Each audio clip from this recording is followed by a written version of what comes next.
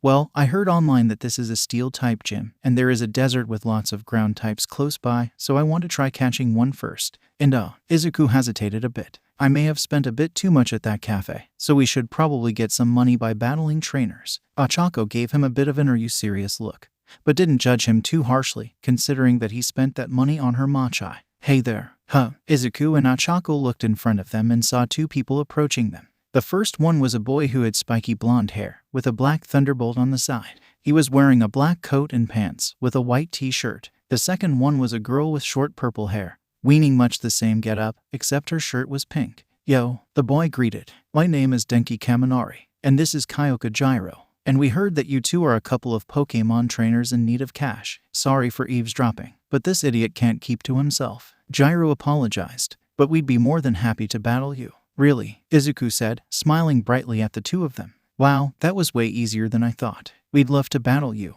𝐻𝐴CO raised 𝗵𝘃𝗲's Pokeball and gave them a competitive smirk. But don't expect us to go easy on you. We'd be insulted if you did. Kaminari gave a similar look, raising his own Pokeball. Alright, there is a park nearby that's built for Pokemon battles, Gyro told them. Let's take this over there, shall we? The four arrived at the Pokemon battling park and found multiple arenas made specifically for various Pokemon battles. They went to a double battle arena, and the two pairs got on opposite sides. Come out, 𝗵𝘃𝗲, 𝐻𝐴CO said, sending out her flying-type Pokemon. Let's go, Kubfu. Izuku sent out his newest Pokemon. Kubfu came out, looking extremely eager to battle with their new trainer. Alright, get out here, 𝗫𝗏𝗄. Kaminari sent out his first Pokemon, 𝗫𝗏𝗄. Chatot, let's go. Gyro sent out her Chatot. Alright, let's start this off right. 𝗫𝗏𝗄 used Thunderbolt on Kubfu. Kaminari ordered. Buzz. 𝗫𝗏𝗄 charged up for a second, before shooting a bolt of lightning at Kubfu. Dodge it. Izuku ordered. Kubfu barely managed to dodge the bolt in the nick of time.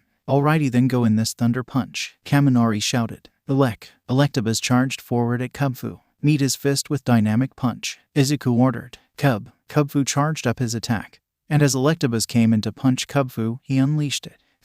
Their fist met, as the attacks exchanged. Kubfu was shocked by the electric attack for a moment, but he quickly overpowered 𝗫𝗏𝗄 with his more powerful attack and punched the yellow and black Pokemon away. Buzz. 𝗫𝗏𝗄 cried out in pain, as it was knocked back, and put into a confused state. Come, 𝗫𝗏𝗄, get up and use Mega Punch. Kaminari ordered. 𝗫𝗏𝗄 got up and charged his fist with normal-type energy, before punching itself in the face due to confusion. Meanwhile, Gyro and 𝐻𝐴CO were currently having a battle in the air, with Chatot chasing 𝗵𝘃𝗲 in the air. Keep using echoed voice, Gyro shouted. Keep dodging them. 𝐻𝐴CO ordered. Tot.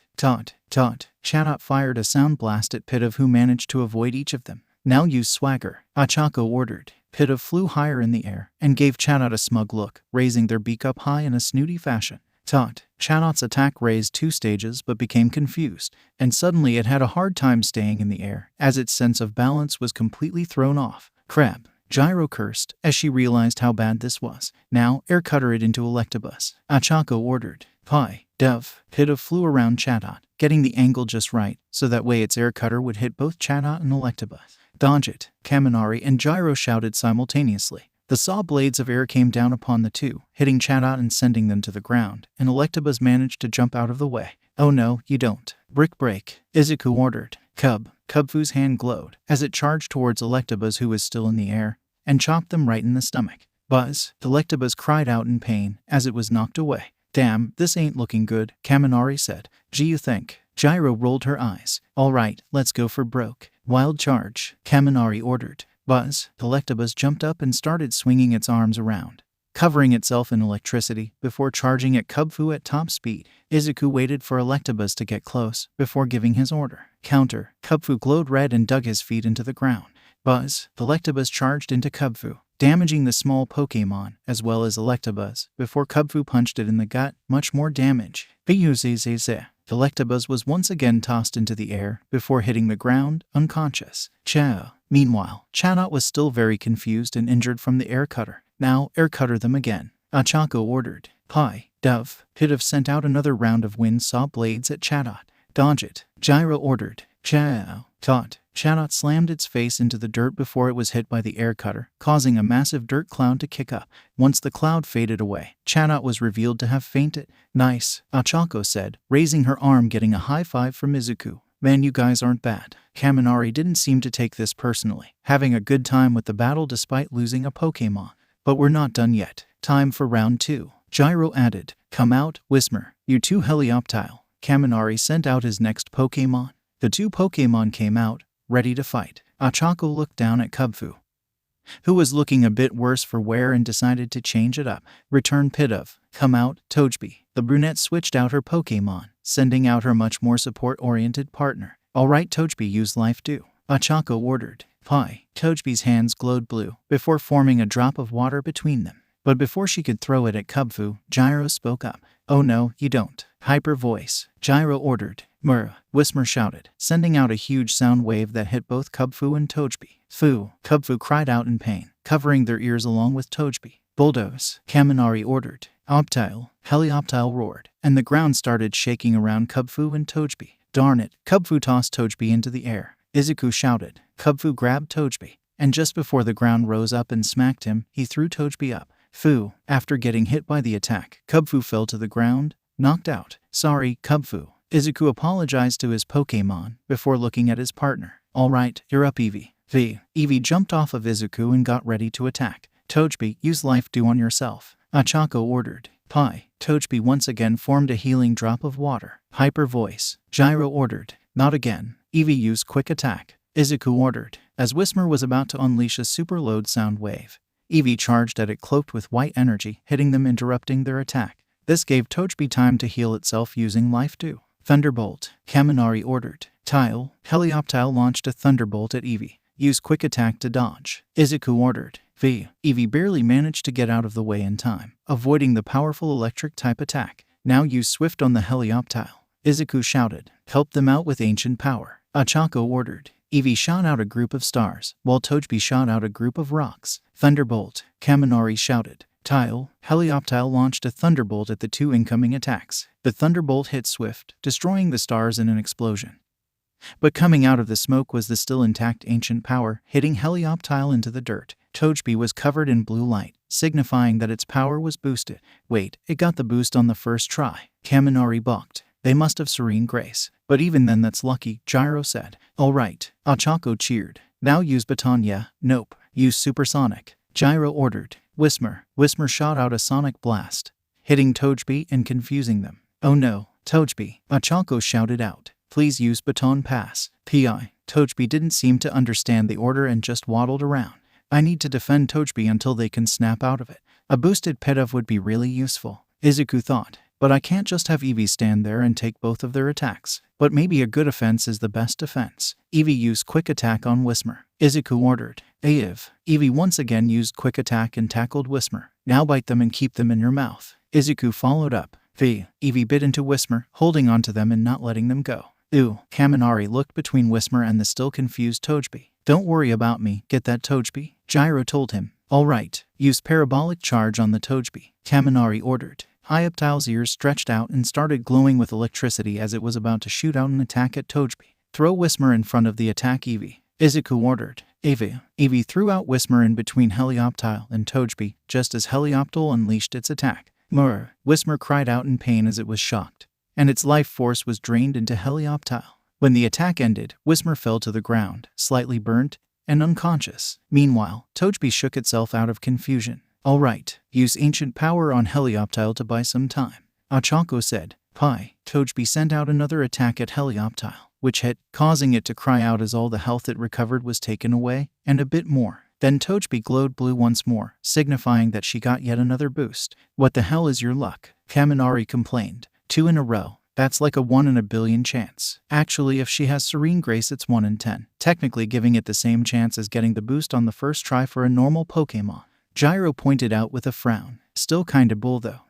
Guess I'm just that lucky. 𝗂𝗏𝗏𝗏 laughed it off. Ugh, Noibat, get out here and help us deal with this. Gyro threw out her next Pokemon. 𝗵𝗲𝗄𝐵 came out, ready to battle. Supersonic on the 𝗃𝗏𝗃. J.I.R.O. ordered. Not again, swift. 𝐒𝐴ZCU shouted. 𝐒𝐵 shot out some stars. As 𝗵𝗲𝗄𝗃 shot out a sound wave, the two attacks met, destroying each other. All right, 𝗃𝗏𝗃 baton pass. 𝐒𝐭𝐴ZCO ordered. 𝗃𝗏𝗃 went back into her Pokeball and was switched out for 𝗃𝗃, who was given all 𝗃𝗏𝗃's stat boost. Crap, we need to take that thing out. Thunderbolt. Kaminari ordered. Not on my watch, swift. 𝗧𝗍𝒂 ordered. 𝗃𝗃 use air cutter. 𝗧𝗏𝗄 followed up. 𝗃𝐵 shot out starts that destroyed the Thunderbolt before air cutter went in and hit 𝐒𝐩𝐽𝐵. 𝗵𝗏𝗄 Tailwind. J.I.R.O. hoped she could even out the speed difference. Quick attack. 𝗧𝗏𝗄 ordered. Before 𝗵𝗏𝗄 could use Tailwind, 𝗃𝗃 smacked into it at super speeds, interrupting it.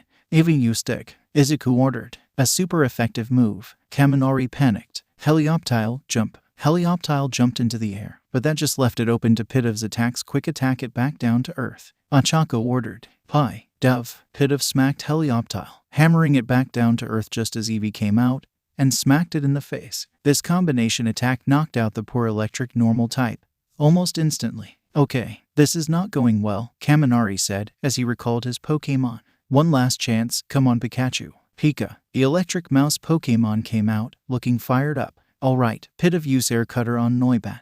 𝗧𝗏𝗄 ordered. Quick, while it's attacking, use Thunderbolt on it. Kaminari ordered. 𝗃𝐵 stop it with swift. 𝗧𝗍𝒂 shouted. 𝗵𝗏𝗄 defend yourself with your own air cutter. J.I.R.O. ordered. 𝗃𝗃 shot out air cutter at 𝗵𝗏𝗄. Pikachu shot out a Thunderbolt at 𝗃𝗃 while it was attacking.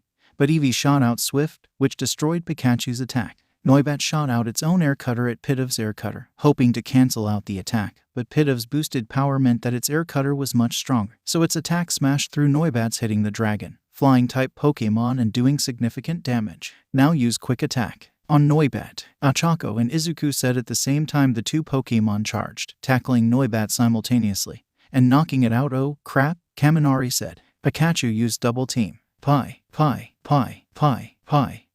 An army of Pikachu clones appeared in front of 𝗃𝗃 and 𝗃𝐵. 𝗧𝗍𝒂 and 𝗧𝗏𝗄 looked at each other, smirked, and then nodded before saying at the same time, quick attack through all the clones. 𝗃𝗃 and 𝗃𝐵 dashed through the Pikachu clones at lightning fast speeds, before eventually they destroyed all of them and 𝗃𝐵 hit Pikachu. Now 𝗃𝐵 jumped back and used Swift. 𝗧𝗍𝒂 shouted. 𝗃𝐵 flipped back and unleashed Swift one Pikachu. Pikachu, use quick attack to get away. Kaminari ordered. Pikachu ran away from the stars, but the stars kept tracking the electric type, so it had to keep running, until 𝗃𝗃 came right in front of it.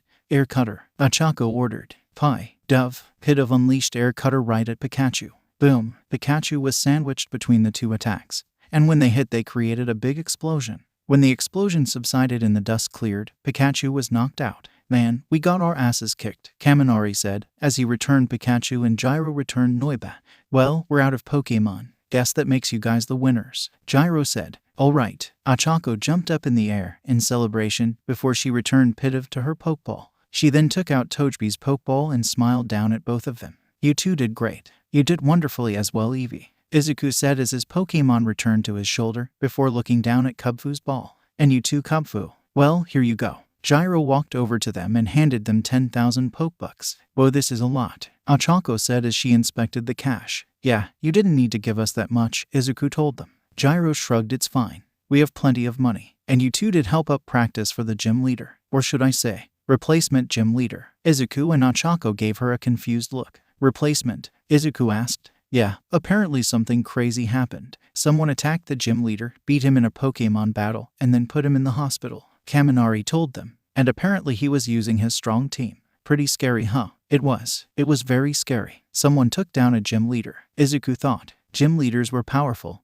and well-respected trainers. The top of the top, which is why they were used to judge other trainers to see if they were worthy enough to take on the league challenge. So to hear someone so violent had beat one in a battle, it was alarming, to say the least. Well, we should probably all head back to the Pokemon Center, J.I.R.O. said. Thanks for the experience. Yeah, you're welcome, 𝗧𝗂 said, still distracted by what was said earlier. Dangerous legendary Pokemon, and now this. What on earth is happening in this region? 𝗧𝗂 was currently in one of the Pokemon Center's rooms, where trainers would stay when they were in the city. He was sat hunched over a desk, looking down at his phone, muttering intensely, while his Pokemon rested in the background.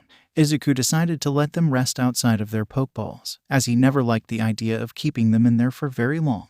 𝗵𝗃 and 𝗬𝗵𝗲 were sleeping next to each other, sitting up against the desk by 𝐒𝐿𝐼𝐽𝐻's foot, while 𝐒𝐵 was on the bed, waiting for 𝐒𝐿𝐼𝐽𝐻. However, seeing that it didn't seem 𝐒𝐿𝐼𝐽𝐻 would be coming to bed anytime soon, 𝐒𝐵 got a bit annoyed, wanting to get some sleep already, but not willing to compromise when it came to cuddles. 𝐒𝐵 jumped off the desk, marching up to 𝐒𝐿𝐼𝐽𝐻, before jumping onto the desk, sitting right next to his phone, and giving him an annoyed glare before lightly slapping him in the face. 𝐒𝐿𝐼𝐽𝐻 was broken out of his daze and looked down at his partner. "Oh, 𝐒𝐵, did you want something?" 𝐒𝐵 pointed at the bed with her paw. "Oh, you want to go to sleep?" 𝐒𝐿𝐼𝐽𝐻 frowned. "Sorry, 𝐒𝐵, I need to figure out what Pokemon I'm gonna catch in 𝗃𝗏𝗏 Desert. There's a lot of ground types, but I don't want to try and catch too many. I just need one ground type." What 𝐒𝐿𝐼𝐽𝐻 was looking at was a list of ground types that were known to inhabit 𝗃𝗏𝗏 Desert, and he was going over the pros and cons of catching certain kinds of Pokemon.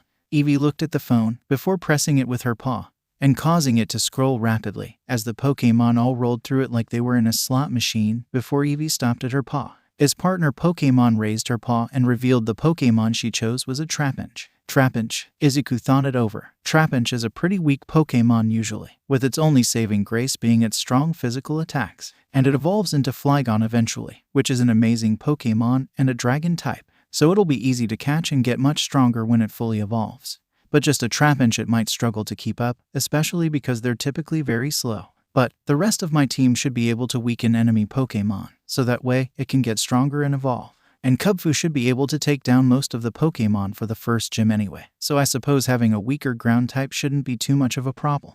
I think this is good. Thanks, 𝐒𝐵. I might have been here all night choosing what Pokemon to catch. 𝐒𝐵 put their head up pridefully in the air, before motioning to the bed once more. All right. 𝐒𝐿𝐼𝐽𝐻 yawned. "I'll go to bed." 𝐒𝐿𝐼𝐽𝐻 put down his phone and crawled into the bed, with 𝐒𝐵 cuddling up next to him. The next day had arrived. 𝐒𝐿𝐼𝐽𝐻 and 𝗂𝐴co stood outside the Pokemon Center, getting ready to go their separate ways. "Alright, so we'll meet up here after I'm done with the gym, and you're done looking for a Trapinch," 𝗂𝐴co reiterated. "Yeah, it might take me a while though. Trapinch are a bit hard to find, and 𝗃𝗏𝗏 Desert is pretty big, so I'm sorry in advance if I make you wait for too long," 𝐒𝐿𝐼𝐽𝐻 said. "It's fine," 𝗂𝐴co reassured him. "If you're taking that long, then I'll just find a trainer to battle with." "Right, good idea," 𝗍𝐿𝐼𝐽𝐻 said, before taking a step back. "Well, see you later." "Yeah, see ya," 𝗂𝐴co said as she walked off in the opposite direction. 𝗃𝗏𝗏 Desert. Like most deserts, it was very bleak, with only sand, rocks, and caves being present in this environment. As such, walking around, looking for a specific Pokemon, is a bit troublesome. 𝐒𝐵 groaned, the sun beating down on both of them causing them to sweat intensely. "Yeah, it is really hot, huh?" 𝗍𝐿𝐼𝐽𝐻 was pretty hot himself. "Makes me wish we had water type. You want to get back in the Pokeball?" 𝐒𝐵 jumped off 𝗍𝐿𝐼𝐻's shoulder and then jumped up to press the button on her Pokeball, sucking herself back inside it to escape the heat. "Alrighty then." 𝗍𝐿𝐼𝐻 was a bit relieved. As much as he loved 𝗍𝐵, having a ball of warm, heat-trapping fur on his shoulder was not at all helping him with this heat. Now, Trapinch typically hides below ground, waiting in sand pits for prey to fall in. So I just need to find a sandpit. 𝗃𝗏𝗂𝐴co stood outside the gym, readying herself for the upcoming battle. The building on the outside was shaped like some sort of weird racing helmet, with the Pokemon League symbol plastered above the door. "Right, 𝗂𝗂𝐴co, let's do this," Uraraka said, psyching herself up. She entered the doors of the gym and headed inside. After going through a steel hallway, she was met with what was seemingly the main room of the gym. It was a large, rectangular arena made of stainless steel. Up top, the ceiling was mostly made of windows, letting sunlight come in from outside. And on the side, there were bleachers for spectators. Standing on the opposite side of the arena was a young boy, around her age actually, with blue hair, a pair of rectangular glasses, wearing a white jacket with a blue shirt under it, as well as gray pants. "Welcome, challenger. My name is 𝗃𝗏𝗏," the boy said, introducing himself. "I will be acting as temporary gym leader." "Oh, have you just been standing there the whole time?" 𝗂𝐴co asked him. "A gym leader, even a temporary one, should always be ready for when a challenger arrives," 𝗃𝗏 said, chopping the air as he spoke. "Okay," 𝗂𝗄𝐻 said. "This guy is a bit intense. It is my duty to perform this role to the best of my ability," 𝗃𝗏 shouted. "As my older brothers fill in, I will battle you with all I have." "Wait, the original gym leader was your older brother?" 𝗂𝗂𝐻 frowned. "Oh my god, I'm so sorry. I heard what happened to him. It must have been terrible." 𝗃𝗏 frowned, looking away sadly for a moment, as he recalled seeing his older brother being taken into the hospital after being heavily injured. "Yes, it was a horrible thing. I'm so sorry for what happened to your family." 𝗂𝗂𝐻 gave him a polite bow.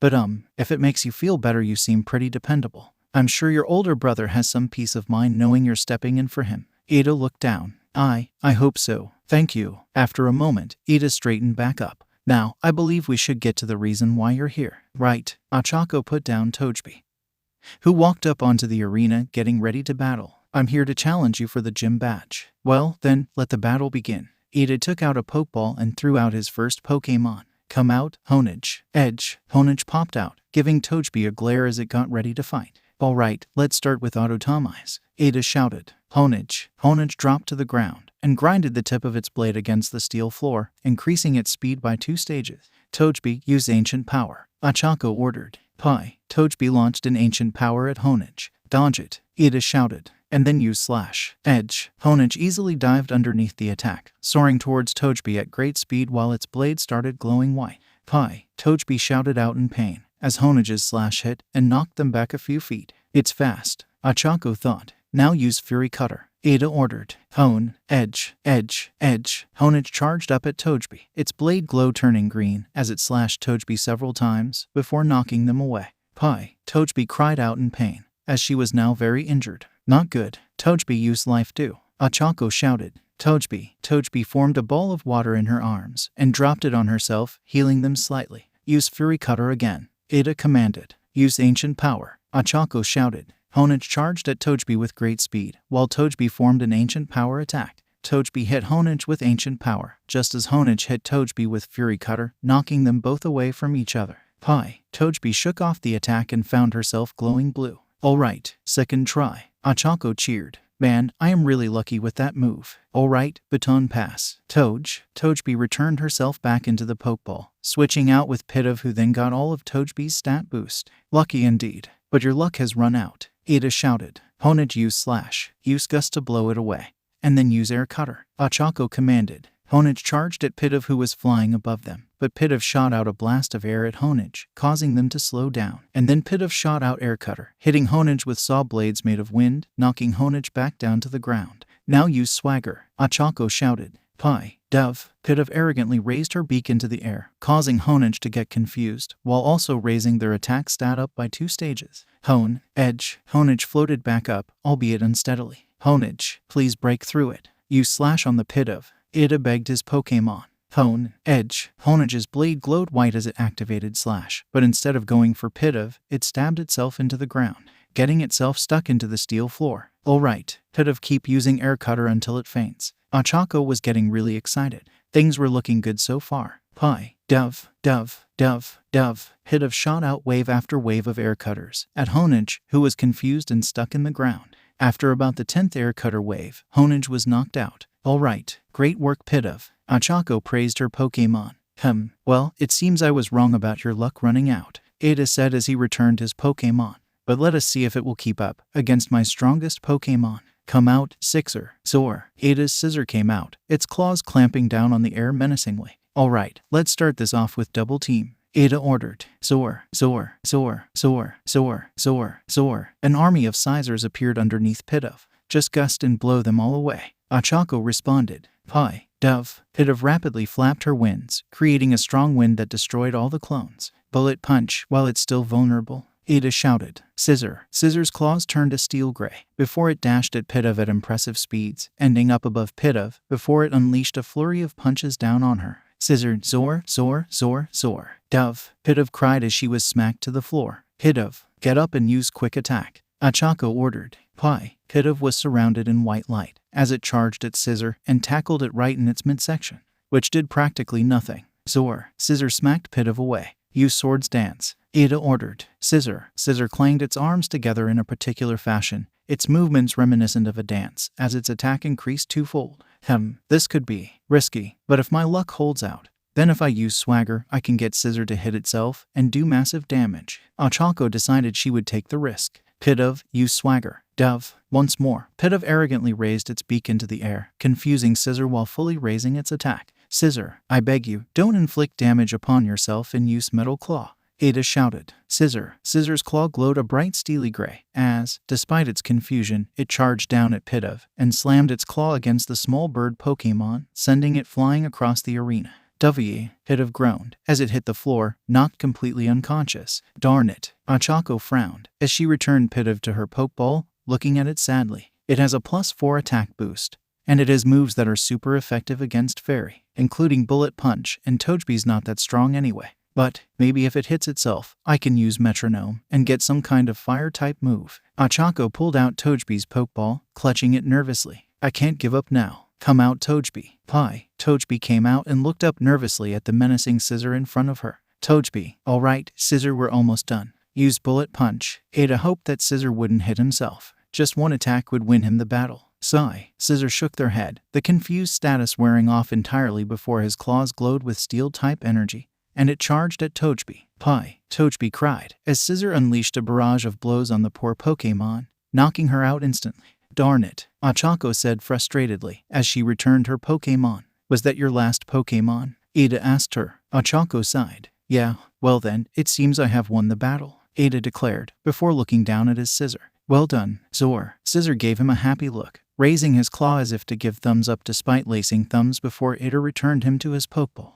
Ada looked up and addressed the now frustrated 𝐒𝐻𝐿. You tried your hardest. It was not a bad attempt. Although I would say too much of your strategy relied solely upon luck. Yeah, I guess I was just used to Midoriya covering for me. 𝐻𝐿 sighed. This was the first time I had a single battle against a trainer before. Oh, you had a companion battling with you? Ada asked her. Yeah, we did a lot of battles together. Right now he's...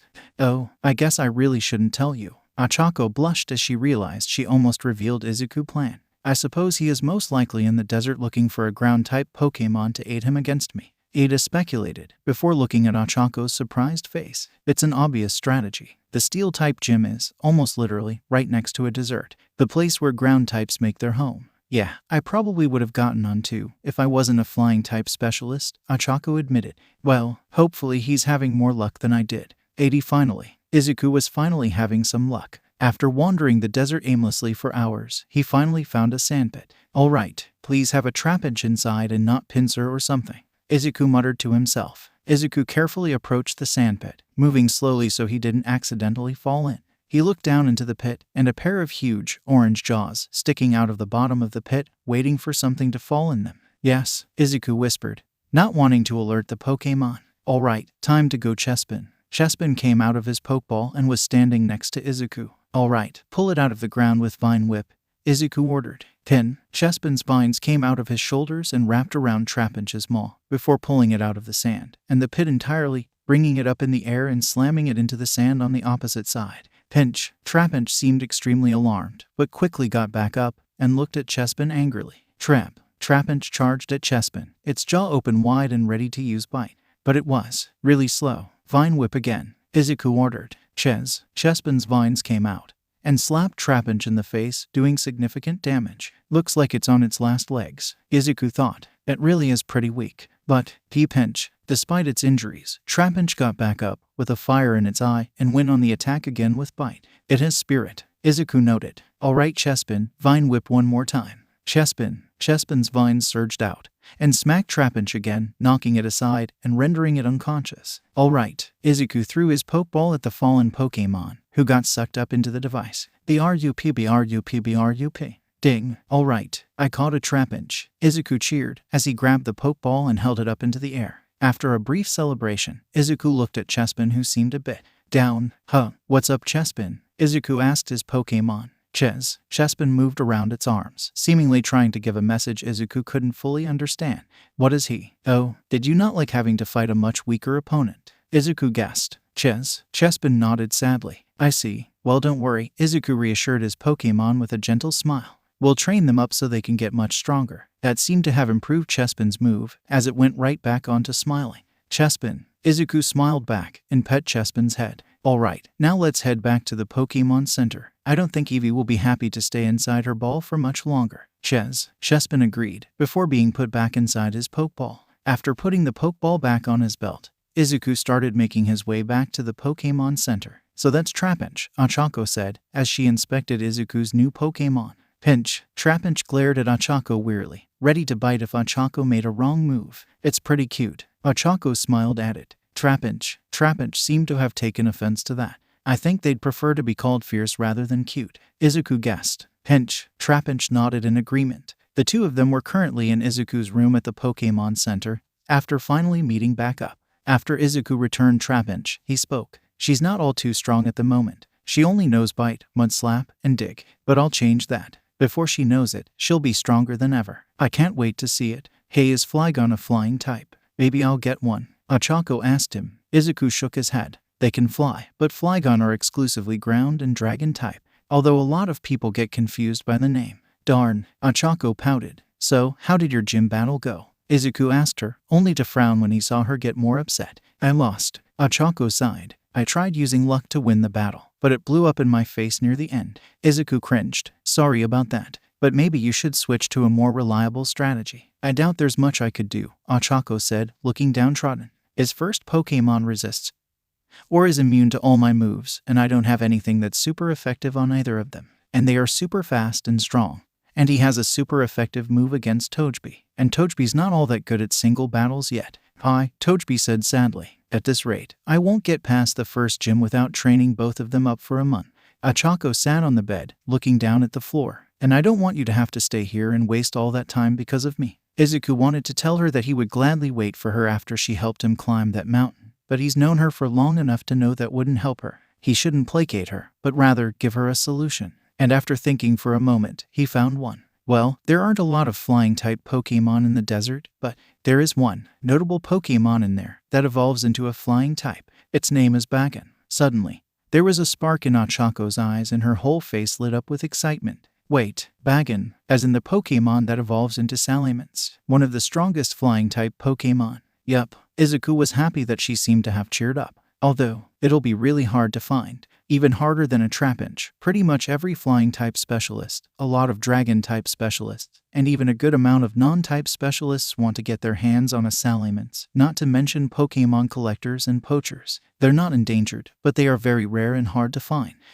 So it might take me a while to find one. 𝐻𝐴𝐾 said, thinking about it for a moment, before getting a determined look on her face. Doesn't matter. I'll search that whole desert if I have to. I'm gonna catch me a Bagon. That's the spirit, Izuku told her. I'll help too. You really don't need to. You've already done plenty for me. 𝐻𝐴𝐾 reminded him. Wouldn't you rather take on the gym? Izuku shook his head. I can wait. And honestly, I kinda want you to be there when I beat the gym leader. Is that too vain or egotistical? 𝐻𝐴𝐾 giggled. No, you're fine. I'm sure you'll sweep that gym leader off their feet. Izuku smiled at the positive reinforcement, something he hadn't received much of. Thank you. I'm sure you'll beat the gym leader too next time. With a Bagon on my side, absolutely. 𝐻𝐴𝐾 had a fire in her eyes that Izuku couldn't help but admire. It was then he knew they were both gonna be the best trainers out there. 90 ugh. Where is that darn Bagon? 𝐻𝐴𝐾 shouted into the desert, as the two of them looked through it for the dragon-type Pokémon. They had been looking for 2 days now, in the blazing heat. It was safe to say 𝐻𝐴𝐾 was as annoyed as she was covered in sweat. Are you sure there's a Bagon in this desert? 𝐻𝐴𝐾 asked, a bit more aggressively than she would have liked. Oh, of course. Izuku flinched at how upset she was. I checked multiple sources, and they all said that you can find Bagon in this desert. 𝐻𝐴𝐾 sighed, as she tried to fan herself. Well, aside from getting attacked by a powerful wild Pokémon, at least this can't get any worse. And then, a flash sandstorm occurred. I had to open my big fat mouth paw. 𝐻𝐴𝐾 had to close her mouth to keep sand from getting in, and both of them had to shield their faces from the sand. It was hard to see, but Izuku barely managed to spot a cave nearby. Hey, I see a cave. Let's head over there, Izuku shouted, making sure to try and keep sand from getting in his mouth. Quickly, the two ran to the aforementioned cave, which protected them from the sandstorm's wrath. Ugh. 𝐻𝐴𝐾 sat down on the stone floor and started getting the sand out of her clothes. I hate sand. It's coarse and rough, and it gets everywhere. Well, you're a flying-type trainer, so I guess it makes sense, Izuku said, before giving her a remorseful look. I'm sorry things aren't really working out all that well. 𝐻𝐴𝐾 sighed. You don't have to say that. If anything, I should apologize for you spending time with me when I'm all snappy.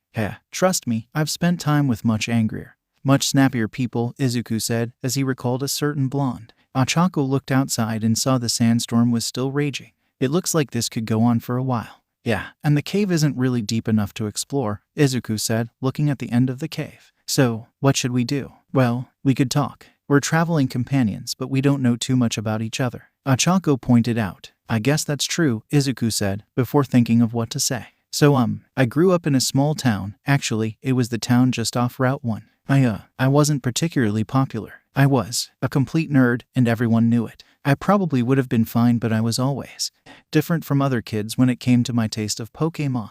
Different how? 𝐒𝐴𝐵 asked. I was just different. 𝗧𝗂𝐴 shrugged. Other kids like Charmander, I like Bulbasaur. Other people liked Pikachu. I preferred Mimikyu. Other people preferred Garchomp. I liked Flygon. So I got the reputation of that weird nerdy kid that likes lame Pokemon. I tried to tell them that I love all Pokemon, but the reputation stuck, and I didn't really make friends after that. Wow, kids suck. 𝗂𝐴𝐵 gave him a sympathetic look. I'm so sorry you had to go through that. But you have me now, and honestly, I'd pick Mimikyu over Pikachu any day. There's just something about it that makes me want to hug him. I know, right? They just want some love from people, it's so sad. 𝗧𝗂𝐴's smile returned. The two laughed for a few moments, before getting back to the conversation. Well, I grew up in 𝐴𝐚𝐲 town. It's also a small town, down south, 𝗂𝐴𝐵 explained. My family was a construction company, which worked with our town and some of the nearby towns and cities, but then, a bigger company from the Unova region came into a nearby city. Well, they had more money and a lot of Unova Pokemon. And the Pokemon found in the Unova region are really good at construction, 𝗧𝗂𝐴 said, finishing her thought. I'm sorry, that must have been rough. It was. 𝗂𝐴𝐵 sighed, pouting again. After that, the only business we got was from the most loyal customers in our town. But like I said, it was a small town. They didn't build much or break much, so while we were always the ones they called when they needed construction, they didn't really need construction all that much. After that, my parents really had to worry about how much money they spent, and things got really rough. So that's why you want to become a gym leader, 𝗧𝗂𝐴 said. 𝗂𝐴𝐵 nodded. Gym leaders are so respected. They're practically the mayors of whatever town or city they're in. As a gym leader, not only could I work to support my family, I could also convince the town to start expanding out, and if the town starts getting bigger, that means more construction. And then my parents will have plenty of work to keep themselves afloat until their retirement. Wow, that's actually really smart, 𝗧𝗂𝐴 said. I know, right? It's such a good plan that I'm surprised that me of all people came up with it. 𝗂𝐴𝐵 laughed a bit. But that still requires me to get strong enough to be picked by the champion to become a gym leader. And at this rate, the two went silent for a few moments, 𝗧𝗂𝐴 thinking of something before he spoke up. 𝗧𝗏𝗏. 𝗧𝗂𝐴 had a serious tone and blazing fire in his eyes that took 𝗂𝐴𝐵 off guard. I know I said you don't owe me anything, but I want you to make me a promise. A promise? 𝗂𝐴𝐵 repeated curiously, wondering where he was going with this. That's right. I want you to promise me that when we get to the Pokemon League tournament, you and me will battle. 𝗧𝗂𝐴 explained, with ironclad determination. That means you can't lose to anyone in that tournament until then. That's a big promise, 𝗂𝐴𝐵 told him, a little taken aback by this sudden request. I am not sure if you want to become a gym leader, right? 𝗧𝗂𝐴 asked her, getting a nod from his friend after a few moments. Well, I'm going to become the champion.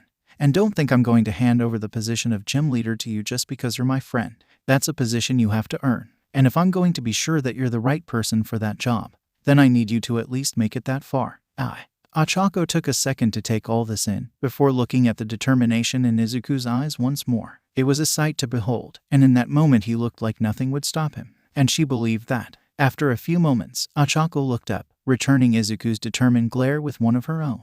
I promise to help my family and to achieve my dream. I won't lose to anyone at that tournament, not until I battle you. After staring at each other for a few moments, the determined looks melted off their faces and formed into smiles of renewed vigor. And then, suddenly something came into the cave. Gone. 𝗧𝗂𝐴 and 𝗂𝐴𝐵 froze for a second, before quickly turning their heads to see that a 𝗵𝘃 had waddled into the cave, seemingly also to take cover from the sandstorm. Oh my god, finally. 𝗂𝐴𝐵 immediately stood up and took out a pokeball. Alright, 𝗵𝘃𝗲, let's go. 𝗵𝘃𝗲 came out, and as it flew up, she bumped her head on the ceiling. 𝗵𝘃𝗲. 𝗵𝘃𝗲 turned to their trainer and gave them an annoyed glare, clearly not happy to be in a cave. Sorry, 𝗵𝘃𝗲, but the sooner we catch 𝗵𝘃, the sooner we can leave, 𝗂𝐴𝐵 told her Pokemon. 𝗵𝘃𝗲 hugged, before turning back towards 𝗵𝘃. 𝗵𝘃, who was now very aware of the two trainers in front of him, turned and looked at the sandstorm, and knew they were trapped between a rock and a hard place. It was either fight the 𝗵𝘃𝗲 or go out into the sandstorm and possibly fall to hands go ground type predators.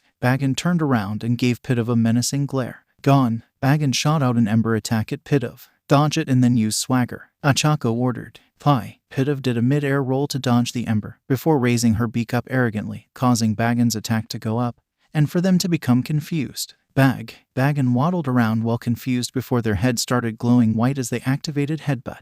Gone. 𝗵𝘃 then headbutted the wall, not only doing a good chunk of damage to themselves but also getting their heads stuck in the wall. Alright, now's my chance. 𝗂𝐴𝐵 took out a pokeball.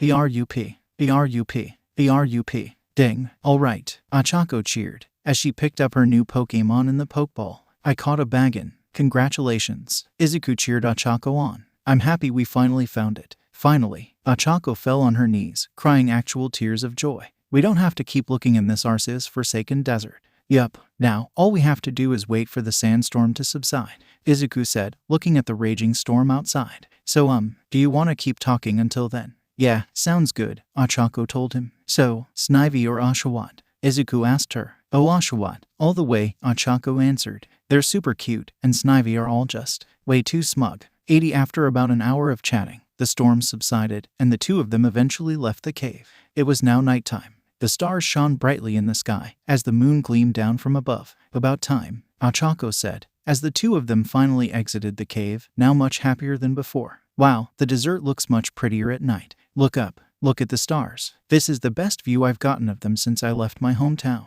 Izuku looked up. Yeah, they are really pretty. It's a bit cold though. Better than the blazing heat, 𝗂𝐴CHACO said. Honestly, I don't understand how people enjoy heat like that. Well, Izuku's mind went back to a certain someone. I know someone who loves the heat. He's a fire-type specialist. I wonder how he's doing. I thought you said you didn't have any friends, 𝗂𝐴CHACO said. Well, calling him a friend is kind of a stretch, Izuku said. He's kind of 𝗧𝗪𝐴. Oh, Izuku cringed. Speaking of him, here he comes now. Up ahead, coming from Geonosis City, was Bakugo, marching at them with fury in his eyes. Once he got closer to them, Bakugo started yelling some more. Deku, why the hell are you here? Izuku tried to explain. Well, I was helping Uraraka, you know, what I don't give a shit. Bakugo interrupted him. Did you beat the fucking gym leader yet? No, I was gonna try and beat him tomorrow, Izuku said. PSH, take a look at this. Bakugo pulled out his badge case and showed off his engine badge. I already whipped the floor with that loser. Eat it, Deku. Oh, that makes sense. Izuku seemed unaffected by Bakugo's gloating. He's a steel-type gym leader, and you're a fire-type specialist after all. I didn't beat him just because I had fire types, Deku. Bakugo shouted, aggressively getting in Izuku's face. I didn't say that, Izuku said defensively. I just said that it helped. I mean, unless you didn't use any fire-type moves. Being a fire-type specialist definitely helped you. Bakugo paused for a moment, as he couldn't really argue against that, so he just backed up and gave Izuku a glare. That's not the fucking point. The point is I've already kicked that gym leader's ass, and your worthless ass still doesn't have a single badge. Hey, back off. 𝗂𝐴CHACO went in between the two of them, glaring intensely at Bakugo. The only reason he hasn't beaten the gym leader already is because he was helping me catch a Pokemon. Bakugo glared at How. Wow, you must be a real pathetic trainer if you're weighing Deku down. That comment stuck something inside Izuku, and he felt a wave of deep anger. Alright, that's too far. Oh, and what the hell are you gonna do about it? Bakugo challenged. Izuku picked up his Pokeball and held it up at Bakugo. This, Bakugo Katsuki, I challenge you to a Pokemon battle. This, Bakugo Katsuki, I challenge you to a Pokemon battle, Izuku said, holding a Pokeball. Bakugo looked surprised for a moment, before smirking viciously and taking out a Pokeball of his own. I'm gonna fucking destroy you. The two got a good distance away, and 𝗂𝐴CHACO stood next to Izuku before Bakugo released his Pokemon. Kick his ass, Chameleon, Bakugo shouted as he let out his starter. Charmeleon roared, letting out a jet of fire from their mouth as they came out. Whoa, you already got Charmander to evolve, Izuku said, looking at the evolved starter in amazement. That's so cool. Heh, Bakugo sneered caustically. Now send out your pathetic Pokemon. My team doesn't have any pathetic Pokemon, Izuku said, with a slight bit of confidence. But what it does have is the legendary Kubfu. Izuku released the small bear Pokemon. Kubfu got out and immediately got into a fighting stance. Kubfu, what the hell is that? Bakugo knew almost every Pokemon there was, so to see one that he was unaware of, it pissed him off. Immediately, Bakugo took out his Pokédex and scanned the Pokemon. Kubfu, the Wushu Pokemon. The Pokédex said, note, this is listed as a legendary Pokemon. What the actual fuck? Bakugo shouted, so loudly that everyone, even the Pokemon, flinched. How in the fucking hell did shitty Deku get his hand on fucking legendary? Is this shit broken or something? There is no way that pathetic Pokemon is a fucking legendary. Kubfu got upset at that comment, its fists tightening as it became eager to kick some butt. Nope, your Pokédex is fine, 𝗂𝐴CHACO said with a smirk. But just in case, let's double check. Kubfu, the Wushu Pokemon, 𝗂𝐴CHACO's Pokédex said as she held it up so Bakugo could hear. Note, this is listed as a legendary Pokemon. Seems like it works, 𝐒𝐭𝐴 said, smugly. 𝐼𝐴RACA, please don't antagonize him, Izuku asked her. 𝐔𝐬𝐼𝐴. Bakugo was fucking fuming. He looked like he could actually explode at any minute. Hey, calm down, Kaken, Izuku said. 𝗵𝗃 may be a legendary, but he doesn't have the typical power of a legendary until he evolves. Which is why me and him are gonna work our hardest to make that happen. Right, 𝗵𝗃? 𝗵𝗃 nodded, not looking away from the opponent. So you somehow managed to catch a shitty legendary. Only you, Deku. Only you. Bakugo regained his savage smirk as he belittled Izuku and his Pokémon. This was getting Izuku and 𝗵𝗃 progressively angrier, and Izuku was about done with Bakugo right now. Kaken, are you just going to spit insults at me, or are we gonna have a Pokémon battle? Izuku said. That whipped the smirk right off Bakugo's face. Fine. Flamethrower. Kneel. Chameleon charged up a powerful flame in its mouth, before releasing it in the form of a stream of flames, heading right towards 𝗵𝗃. Dodge it and use aerial ace, Izuku ordered. 𝗵𝗃 ran at Charmeleon, jumping to the side of the flamethrower attack. As its arms glowed blue and its speed increased, Charmeleon kept trying to move the stream of flames to hit 𝗵𝗃, but the Pokémon kept ducking and dodging the attack. Before jumping into the air, 𝗵𝗃 quickly came down, smacking Charmeleon on the top of the head, shutting the mouth before they kicked themselves off their opponent, flipping in the air and landing on their feet. TCH, retaliate with Fire Fang, Bakugo shouted. Charmeleon recovered from the attack and lunged forward and bit down on 𝗵𝗃's arm as its fangs were coated in searing flames. 𝗵𝗃 cried out in pain. Dynamic punch, Izuku shouted. 𝗵𝗃 cocked back his other arm and prepared a devastating punch. Shit, use dragon breath. Paralyze that fucker, Bakugo ordered. Charmeleon, while still having its teeth sunk into 𝗵𝗃's arm, started charging up a blue energy in its throat. 𝗵𝗃 unleashed its attack at the same time Charmeleon did, causing a big explosion. Boom! Sand erupted up into the air, creating a cloud that obscured the trainer's vision of their Pokémon. 𝗵𝗃 came barreling out of the cloud, thrown back by the force of the explosion. 𝗵𝗃, are you okay? Izuku asked with concern. 𝗵𝗃 pulled himself to his feet, however, it stopped when suddenly electricity crackled around it. Oh no, 𝗵𝗃's paralyzed, 𝐒𝐭𝐴 shouted. Meanwhile, the cloud of sand subsided on Bakugo's end, allowing Bakugo to see its now injured and confused Charmeleon.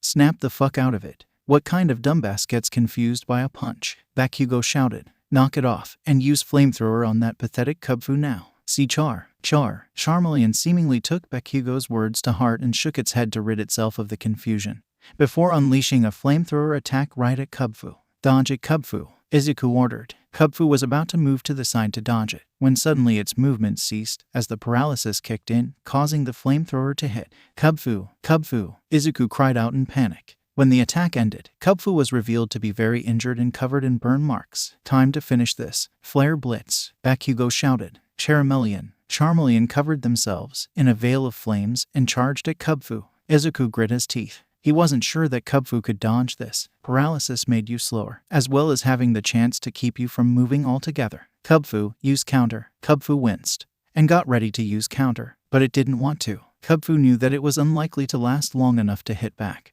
But they didn't want to go down, not after all that smack Bakugo had talked earlier and all the damage he had done to it. He wanted to return that damage back to it. And so with a newfound power, its fist glowed orange, and as Charmeleon came crashing into, 𝗵𝗃 punched the fire-cloaked Pokémon, causing another explosion. But what was that move? 𝗂𝐭𝐴 asked as she shielded her eyes from the wind pressure created by the explosion. Reversal. It increases in power depending on how damaged the Pokémon using it is, Izuku explained. When the explosion died down and the dust settled, the two trainers could see that both their Pokémon had fainted. Oh, what fucking bullshit. Reversal. So you get your ass kicked and then you land one attack and that makes my Pokémon fucking faint.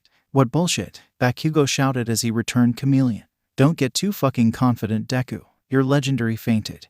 And your other pathetic Pokémon won't be able to touch the rest of my Pokémon. Izuku ignored him and returned 𝗵𝗃 to his Pokeball. Thanks, 𝗵𝗃, at least you took out his starter. You can rest now. Come out her Cyndaquil. Bakugo released his next Pokémon. Cyndaquil came out, fire erupting from their back, showing they were ready to fight. Let's go Trapinch. Izuku sent out Trapinch for their first battle together. Trapinch glared at its opponent, trying to intimidate its opponent. Alright, let's start with Mud Slap. Izuku shouted, Trapinch opened its mouth and spat out mud at Cyndaquil. Flame wheel through it. Bakugo ordered. Cyndaquil ran forward and rolled into a ball, with flames swirling around it, as it rolled through 𝗧𝗵𝗲's weak mud slap and smacked 𝗧𝗵𝗲 in the face, increasing their speed. Pinch. 𝗧𝗵𝗲 was knocked back, on its side, and as it started to try and get up, Bakugo gave another command. Keep using Flame Wheel until it faints. Make sure to hit them from all angles. Don't let them predict where you're coming from. Bakugo shouted. 𝗬𝗧𝗏 stayed in their flame ball and quickly moved around the arena, literally running circles around poor 𝗧𝗵𝗲 before slamming into him. Pinch, pinch, pinch. 𝗧𝗵𝗲 was helpless against the much faster Pokémon, who only got faster after 3 more hits. 𝗧𝗵𝗲 used Dig, Izuku ordered, hoping that 𝗧𝗵𝗲 could get away from the super-fast Cyndaquil. But it was to no avail. The moment it tried to dig, Cyndaquil would smack into them, interrupting their attempts constantly. It wasn't too long until Cyndaquil gave 𝗧𝗵𝗲 one last hit, knocking them over and causing them to faint. What did I tell you? Not a single hit. Bakugo gloated. That's exactly the type of pathetic Pokémon I'd expect from someone like you, Deku. Couldn't do a single thing. What a jerk. Ochako said. Izuku looked at 𝗧𝗵𝗲 sadly. He knew they were weak, but he hoped that the type's effectiveness would at least let them get in a few hits. He was about to switch 𝗧𝗵𝗲 out for Eevee, but then suddenly, 𝗬𝗪's Pokeball started shaking. Izuku looked down at 𝗬𝗪's ball, as it suddenly burst open and 𝗬𝗪 came out, hitting the ground before running over to 𝗧𝗵𝗲. 𝗬𝗪 looked over 𝗧𝗵𝗲 worriedly. T-Trap. 𝗧𝗵𝗲 regained consciousness but was still far too injured to fight. Bakugo snorted. Looks like your loser Pokémon got worried about your other loser Pokémon.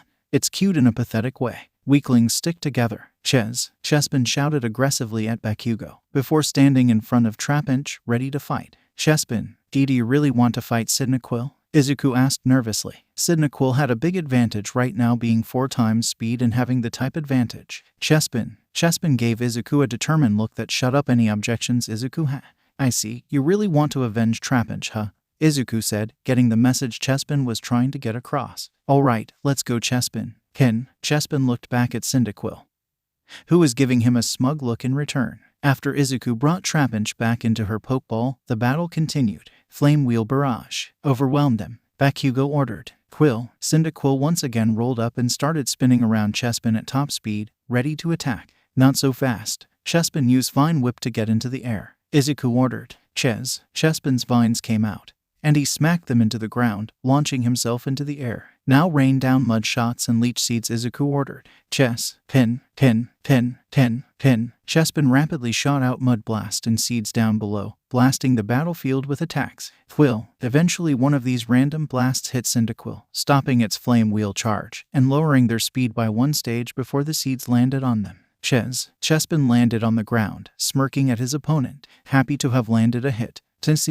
Luck hit. Cyndaquil get back up and start flame wheeling again. Bakugo ordered. Cyndaquil did as instructed, using Flame Wheel once more and rolling around 𝗬𝗪. Why would Kakin be doing the same thing twice when we just countered this? Izuku wondered. 𝗬𝗪 back into the air again. 𝗬𝗪 used their vines to launch themselves into the air once more. Now, Ember, shot that fucker down. Bakugo ordered. Cyndaquil uncurled from their ball and shot out a ball of fire at 𝗬𝗪, who, because he was in mid-air, couldn't dodge it. 𝗬𝗪 shouted out in pain, as the attack exploded when it hit them and knocked them out of the air. Now Flame Wheel Barrage. Bakugo ordered. Cyndaquil once again rolled up and started circling around 𝗬𝗪. This time it actually started hitting him. 𝗬𝗪 cried out in pain, as Cyndaquil kept hitting them, over and over again with super effective attacks. This isn't good. They're too fast for us to just throw out an attack, Izuku thought before calming himself down and looking at the battle again. Alright, I have to find just the right moment to attack. He looked at Cyndaquil's attack pattern and noticed they were attacking in a pattern. Wherever 𝗬𝗪 was looking, Cyndaquil would attack from behind him about every 5 seconds. So all Izuku had to do was wait. 1, 2, 3. Now 𝗬𝗪 use Wood Hammer behind you, Izuku ordered with perfect timing. 𝗬𝗪's arm glowed bright green as it turned around and swung the attack right into Cyndaquil just as they came to attack them. Cyndaquil cried out in pain, as it was overpowered by the not very effective, but still much more powerful move, and slammed back to their side of the field. No matter how many obstacles you put in our way, that strategy won't work on us anymore, Izuku shouted. 𝗬𝗪 shouted in agreement. Don't get cocky, Deku,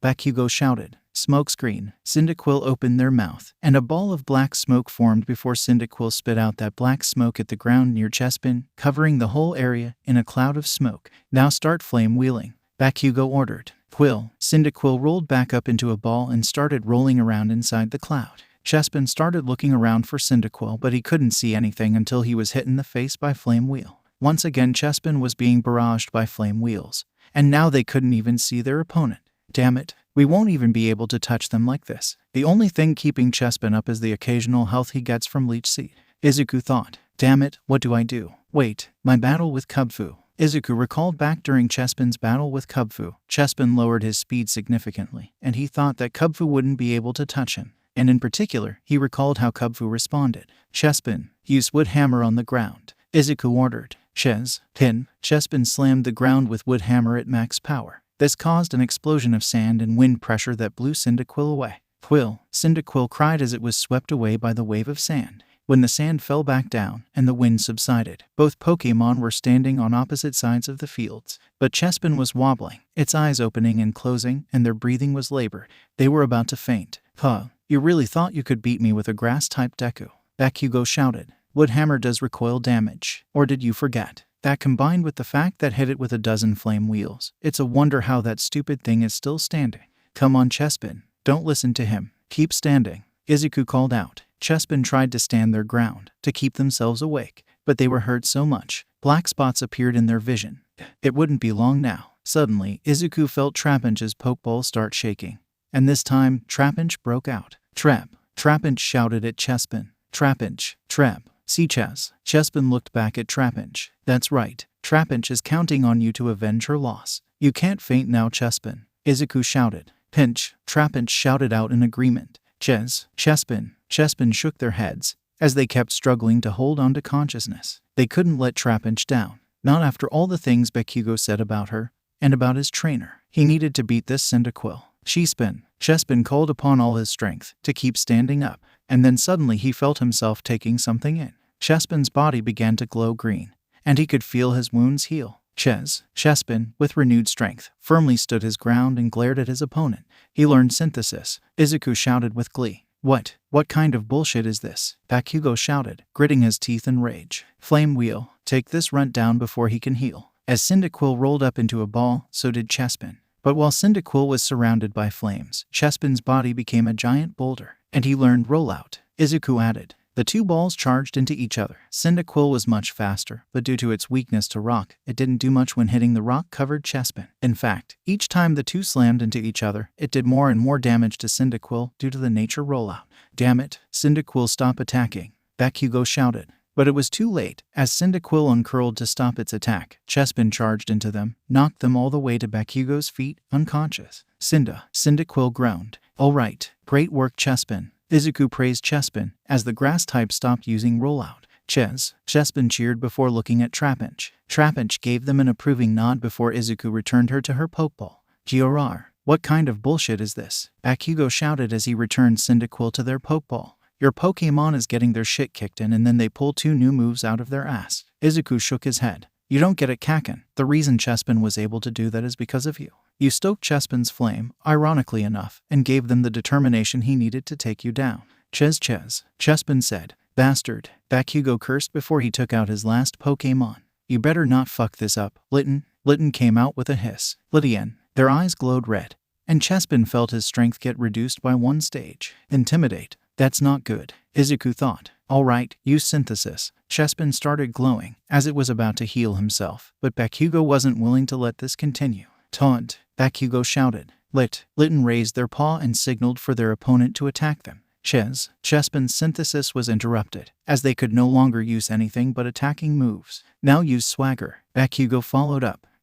Litten turned their head away, looking as pompous as possible. 𝗧𝗵𝗲's attack was raised by 2 stages while also becoming confused. Darn it, this is really bad. 𝗧𝗵𝗲 used mud shot, 𝗧𝗏𝗄 ordered, hoping that 𝗧𝗵𝗲 could get through the confusion. 𝗧𝗵𝗲 opened his mouth and unleashed a flurry of mud blasts, but since it was confused, none of them were even remotely close to hitting. Now use lick, 𝗵𝘃𝗄 ordered. Litten shouted as they ran at 𝗧𝗵𝗲 before licking their face really hard. 𝐒𝐨𝐴𝐵 stepped back as electricity crackled around their body, signifying that they were now paralyzed. Now Fire Fang. 𝗵𝘃𝐤 followed up. Litten's mouth burst into flames as it lunged forward and bit into 𝗬𝗵𝗲. 𝗬𝗬𝗵 cried out in pain before he was thrown away. Now Fury Swipes. 𝗵𝘃𝐤 ordered. Litten charged forward and swiped 𝗬𝗵𝗲 multiple times before knocking them back further. 𝗬𝗵𝗲 landed at 𝐒𝐿𝐴𝐾's feet, knocked out. 𝗬𝗵𝗲 looked sadly at his second Pokémon before returning them to their Pokeball. You did so well, I can't thank you enough. TCH, send out your next Pokémon Deku. 𝗵𝘃𝐤 shouted. Right. 𝐒𝐿𝐴 took out the Pokeball for his last Pokémon. Come on Eevee. Eevee came out, fired up. She had seen everything from her Pokeball, and after seeing 𝗵𝘃𝐤 insult her trainer and her friends, she was ready to put him in his place. 𝗵𝘃𝐤 gave his order. Use Swag Quick Attack, 𝗧𝗵𝗲 said before 𝗵𝘃𝐤 could finish. Eevee charged forward covered in white energy and quickly smacked into Litten before it could do anything. Now get back and use Swift, 𝗧𝗵𝗲 ordered. Eevee, still using Quick Attack, moved back to get some distance from Litten and then shot out a group of stars. Cyndaquil was definitely a new Pokémon for him. After all, it couldn't take 𝗬𝗵𝗲 with all those fire-type moves, and there's no way 𝗵𝘃𝐤 would send out his weakest Pokémon second.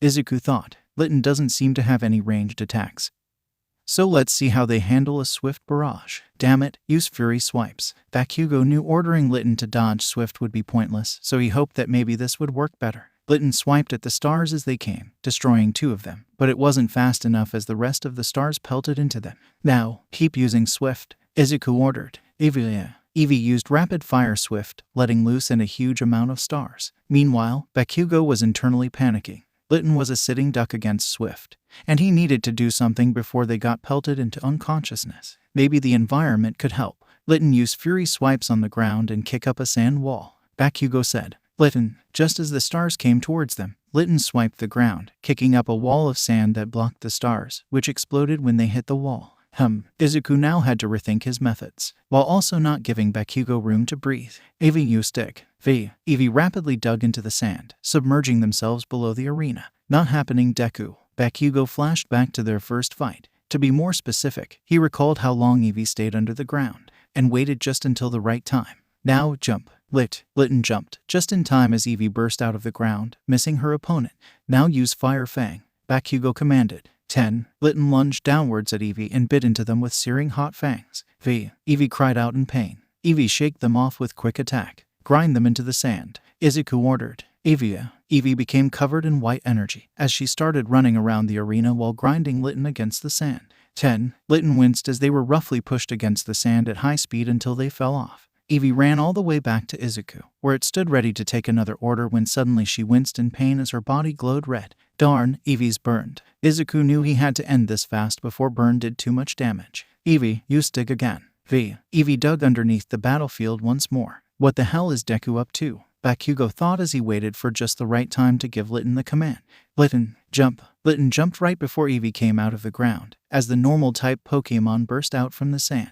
Now use Swift. On repeat, 𝗧𝗵𝗲 ordered. Eevee smirked as she unleashed waves of stars at their opponent, who had nowhere to dodge. Litten could only look wide-eyed at the attack, before over a dozen stars smacked into them, causing an explosion. Eevee landed on the ground, flinching as they took a bit of burn damage, but still smirking as they were assured of their victory. And their victory was proven when Litten fell out of the air on their side, completely unconscious. Fucking damn it. 𝗵𝘃𝐤 cursed loudly, before glaring at Deku, who was waiting to see if 𝗵𝘃𝐤 would throw out another Pokémon.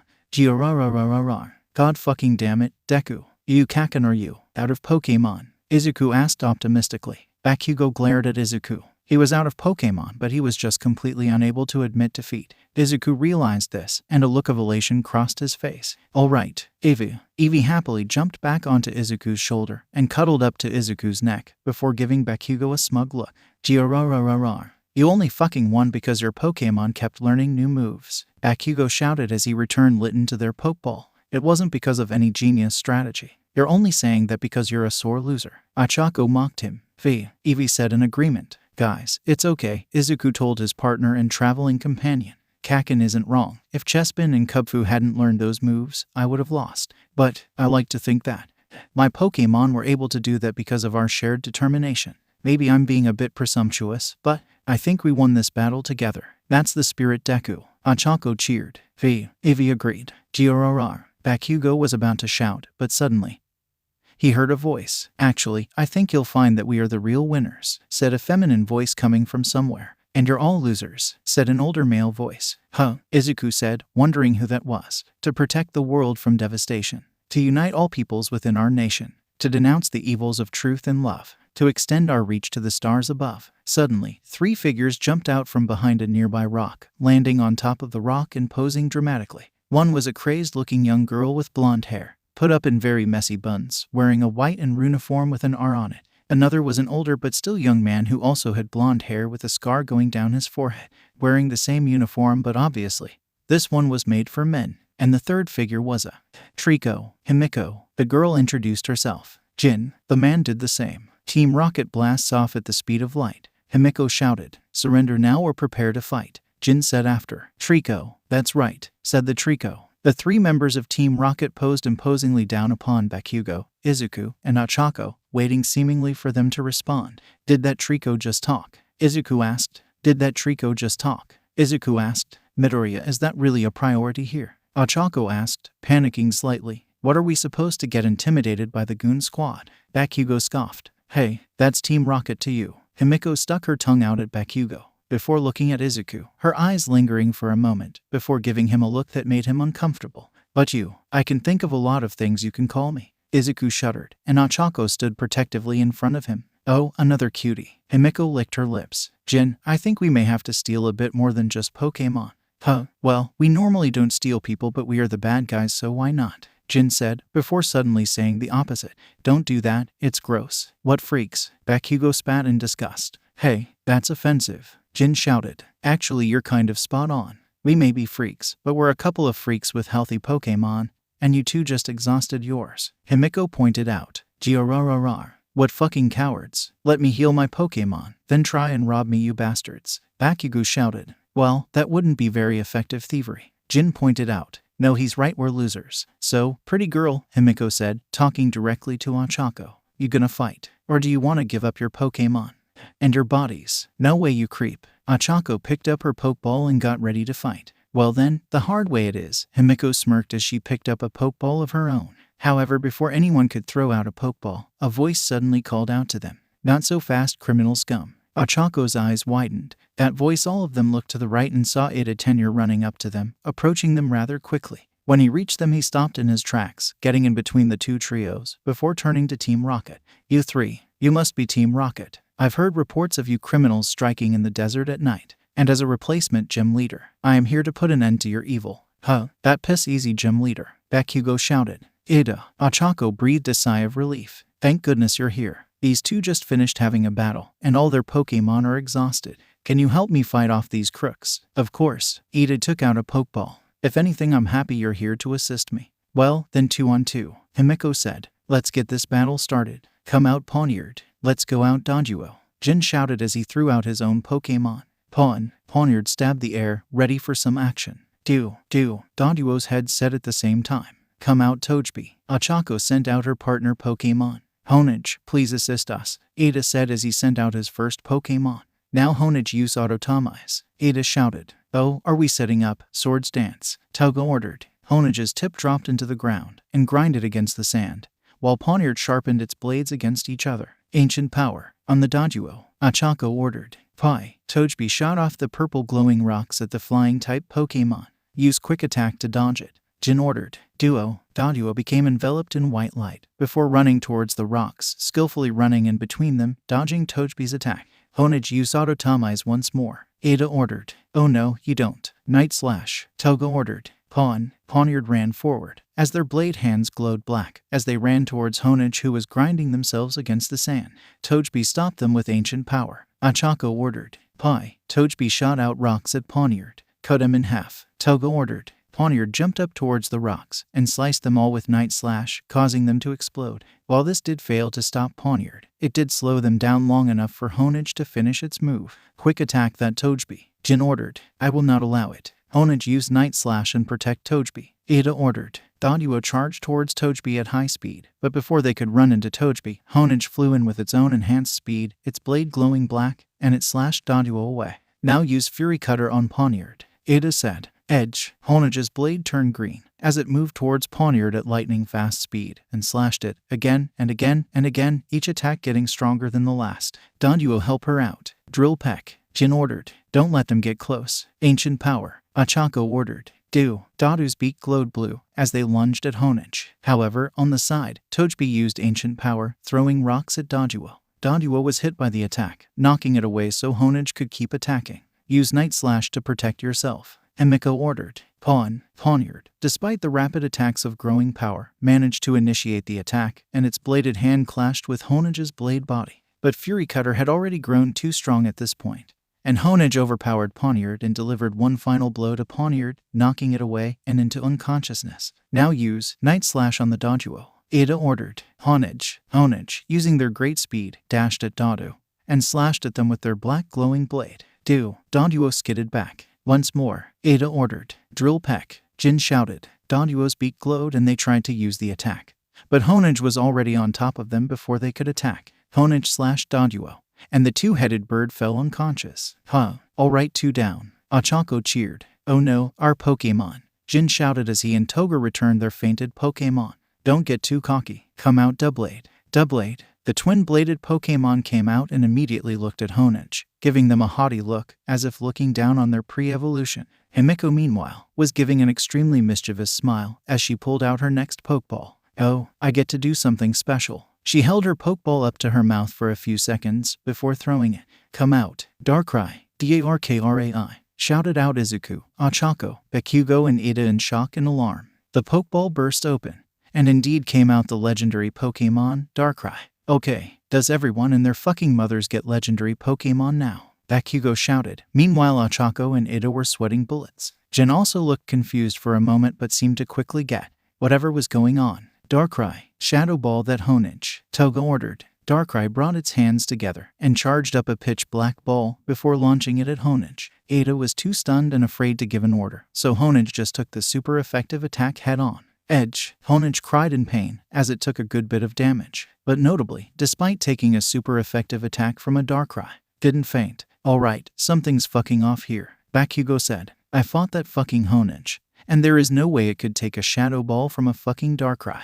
Yeah, and come to think of it, if she had a Darkrai, why didn't she lead with it? Izuku asked. And why Shadow Ball and not Dark Void? Unless use Shadow Ball again, Himiko ordered, seeing where Izuku and Bakugo's little speculation session was going. That's not a fucking Darkrai, it's Azura or Zoroark, Bakugo shouted. She told it to use that illusion when it was in the Pokeball. Round face, glasses, get it together. I should have known. Ida chided himself. 𝗠𝐭𝐚𝐲 dodged that attack. I don't think so, Mr. Gym Leader. Shadow sneaked the 𝗠𝐭𝐴𝐲 into the attack 𝗲𝗏𝗏𝗏. Jen shouted. The fake Darkrai threw out a Shadow Ball at 𝗠𝐭𝐴𝐲, and as 𝗠𝐿𝐴𝐲 moved away to dodge it, 𝗲𝗏𝗏𝗏 sunk into their shadow and then instantly popped out of 𝗠𝐭𝐴𝐲's shadow and slashed them, knocking them into the Shadow Ball. Boom! The attack hit 𝗠𝐴𝐲 and exploded. When the sand and dust subsided from the explosion, everyone could see 𝗠𝐴𝐲 laying on the ground, knocked out. Curses, Ida said as he returned 𝗠𝐴𝐲 to his Pokeball before taking out a new one. Come out, Scissor. Scissor came out, claws sharp and ready to mess something up.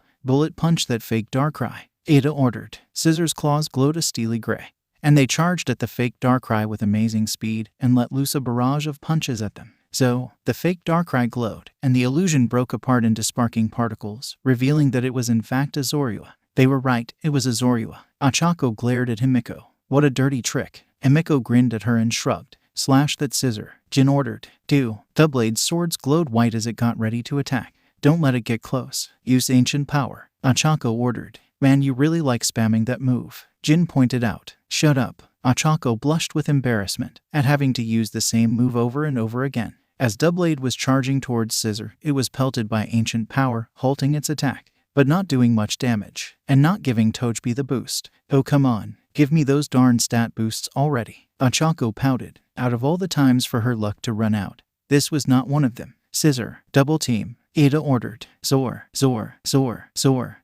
An army of scissors surrounded 𝗲𝗏𝗏 and Zorua. Now use agility. Ida followed up. Sigh. The scissors all started running around the two enemy Pokemon, glowing blue as their speed increased twofold.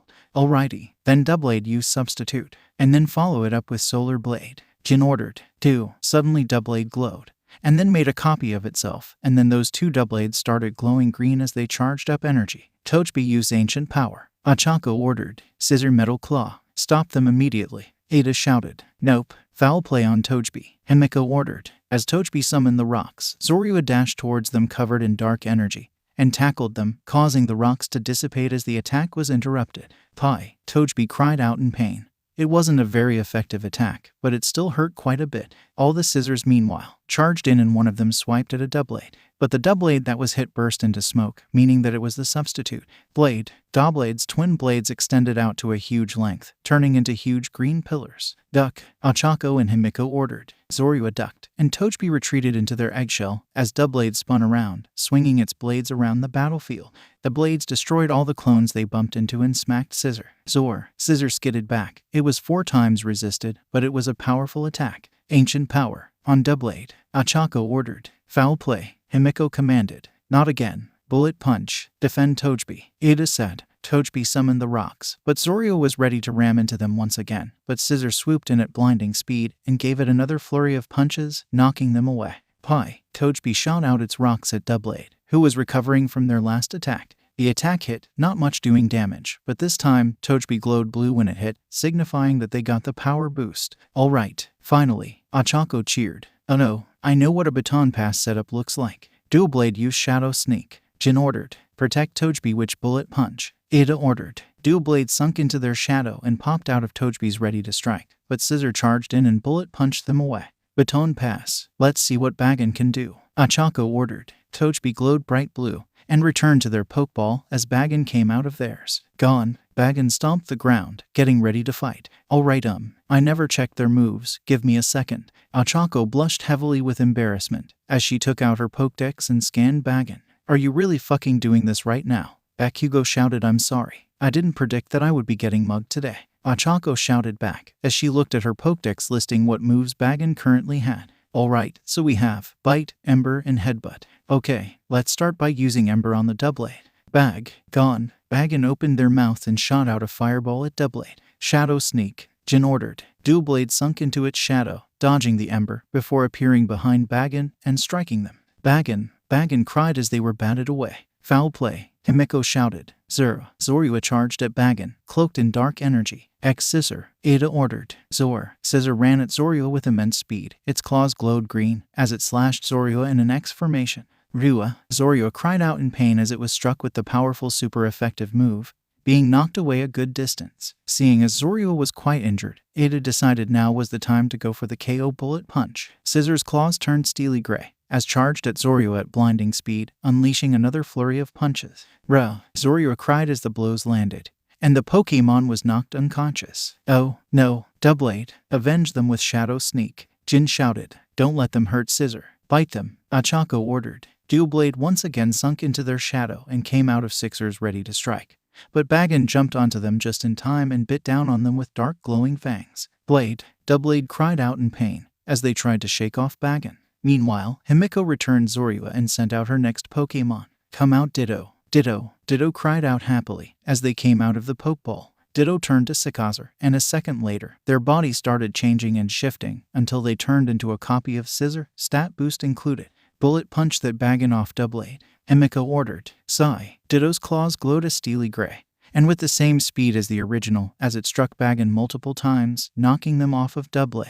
Bullet punch that Ditto. 𝐒𝐵 ordered. 𝗧𝗏𝗧 came in and did the exact same attack to their copy, causing them to slide back a few feet. 𝗲𝗏𝗺 used slash on that 𝗧𝗏𝗧. 𝗔 ordered. 𝗧𝗏𝗧. 𝐒𝐵 ordered. 𝗲𝗏𝗺's blades turned white, and 𝗧𝗏𝗧's claws turned green, and the two attacks collided and the two Pokemon struggled against each other, trying to overpower the other. 𝗵𝐴N, give 𝗧𝗏𝗧 some help. Use Ember. 𝗂𝐴𝐚𝗲 ordered. 𝗵𝗵𝗵 shot out a ball of fire at 𝗲𝗏𝗺 that hit them in the back, causing them to cry out in pain and their attack to weaken. 𝗧𝗏𝗧 pushed forward, finally overpowering 𝗲𝗏𝗺 and hitting them with 𝗧𝗏𝗧. 𝗂𝐴𝐚𝗲 saw 𝗲𝗏𝗺 was almost down and decided to take a shot. 𝗵𝐴N finished them with Ember. 𝗵𝐴N got ready to shot out another Ember. Bullet punch. 𝗵𝗃𝗲 shouted. Bullet punch. 𝗐𝗐 ordered. Ditto tried to attack 𝗵𝐴N, but 𝗧𝗏𝗧 interfered, knocking the copy away. Gone. 𝗵𝐴N shot out an Ember attack at 𝗲𝗏𝗺, exploding on contact, doing super effective damage. When the smoke cloud subsided, 𝗲𝗏𝗺 was on the ground,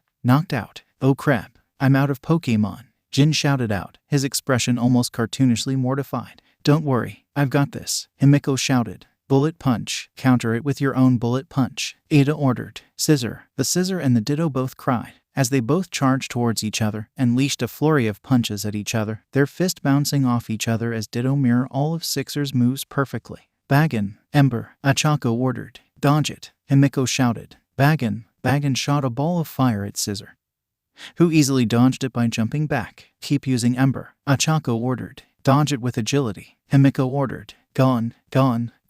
Baggin kept shooting out fireballs, but Scissor dodged them all with great speed as it glowed with a blue aura, and its speed maxed out.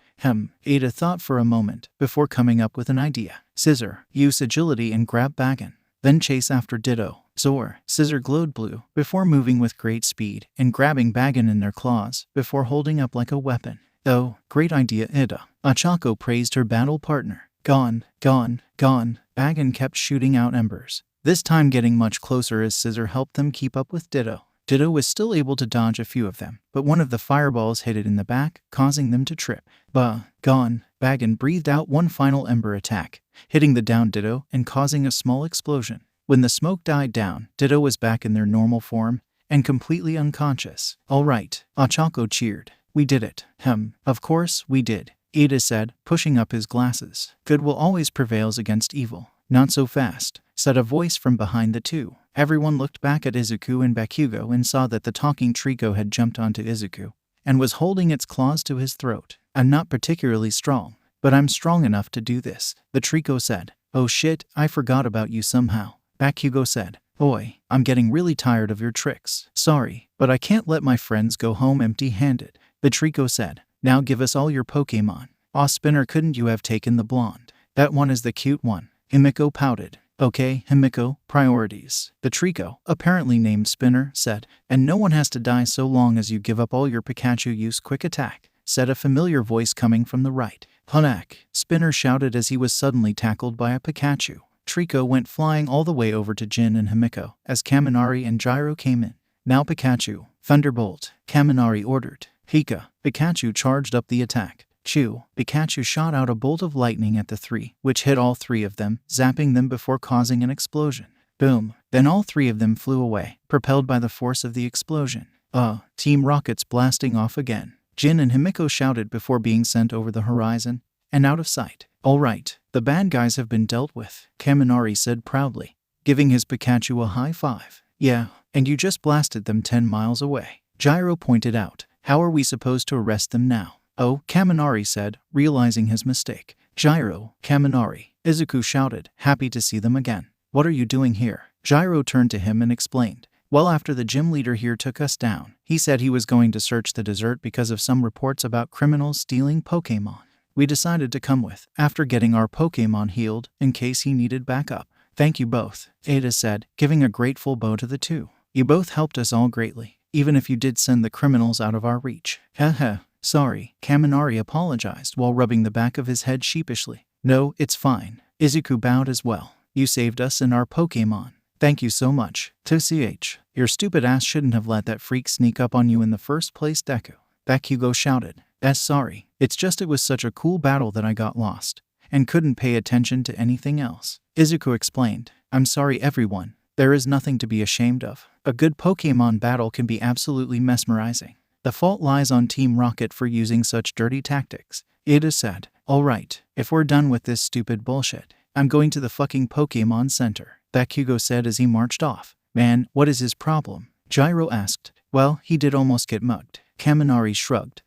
I doubt almost getting robbed was the worst part of his day. Izuku chuckled nervously. But I think we probably should get back to a Pokemon Center and heal our Pokemon. Right, Ada said. Although, I would like to thank you all for your contribution. As such, I would like to invite everyone here to lunch tomorrow. On me. Well, as great as that sounds, me and this dunce are going to be doing a lot of training tomorrow, Gyro said. So we're out. Fair enough. I cannot argue with dedicated trainers taking it upon themselves to improve their Pokemon's abilities, Ada said, before turning to Izuku and 𝗃𝐴𝐴. And what of you two? Oh, well, I didn't really do anything. Izuku looked at the ground, his face red with embarrassment. True, but that wasn't your fault. Team Rocket attacked you while your Pokemon were weakened. A cowardly tactic that you couldn't have seen coming. Ida pointed out. And you are Uraraka's traveling companion? Yes. Well, then it's only right you should also be invited, seeing as I couldn't have defeated them both without her help. Awa shucks. Ochako blushed at the compliment before turning to Izuku. Midoriya, I think we should go. It sounds like fun. And it's a free meal. Well, if you want me to, I guess I'll go with you. Izuku accepted tentatively. Very well then. Let us head to the Pokémon Center and we can discuss lunch plans on the way. Ida said. This smoothie is amazing. Ochako sighed happily as she finished taking a sip of her smoothie. The three of them were sitting at an outside cafe, enjoying some smoothies together while their Pokémon enjoyed some berries nearby. Ah, the Edo berry mix smoothie. I believe that one is a mix of 𝗲𝗵𝗲 berries, 𝗧𝗏𝗏 berries, 𝗬𝗏 berries, and citrus berries. Ida told her. It's an extremely popular drink. Wow, you know all the ingredients, Ochako said in slight amazement before looking at Izuku's smoothie. What about his? Ah, that would be the Victini smoothie, consisting of 𝗲𝗏𝗏 berries, 𝗬𝗏𝗏 berries, enigma berries, lansat berries, and citrus berries. Ida summed up proudly. Much less popular among the locals, but there is a legend that if a trainer drinks it, they are assured victory in their next battle. Hence the name. Well, a drink with the power of Victini. If that was real, then everyone would buy it, Izuku said. True, but as it stands now, it is only a clever marketing tactic. Ida nodded. What's Victini? Ochako asked innocently as she slurped up her drink. Victini is the victory Pokémon, and it's said to be one of the most powerful Pokémon to exist. Izuku explained. It's said that long ago, legendary Pokémon would often end up clashing, causing the world to go into chaos. As such, Arceus created Victini to stop those legendaries, giving them enough power to best pretty much anything, as well as the ability to share their immense power with others. They're the center of a lot of myths like that, but no one that's still alive today has actually seen them, or knows if the myths, or even Victini themselves, are real. It is the topic of much debate among Pokémon professors, Ida added, although Enji Todoroki is a very firm believer in the legends and has been hunting down Victini for most of his life. Wait, as an Enji Todoroki of the Elite Four? Ochako asked. Yup, the very same. Izuku nodded. That's why he travels so much around the world. He's looking for Victini. Wait, doesn't he have a family? Ochako asked curiously. Yup, not much about their private life is known though. I wonder how he balances his family with his hunt for Victini. Izuku pondered. Wow, you're like a walking Pokémon and Pokémon trainer encyclopedia Deku, Ochako said casually. Izuku froze up for a moment upon hearing Ochako call him by that name. What did you just say? Huh, oh, you mean Deku. Ochako blushed as she started getting a bit sheepish, worried she did something wrong. I'm sorry if it's too soon for nicknames or anything like that. I just thought it was a cute name when Bakugo called you that. So I thought, you know, we've been traveling for a while, Suo, it's fine.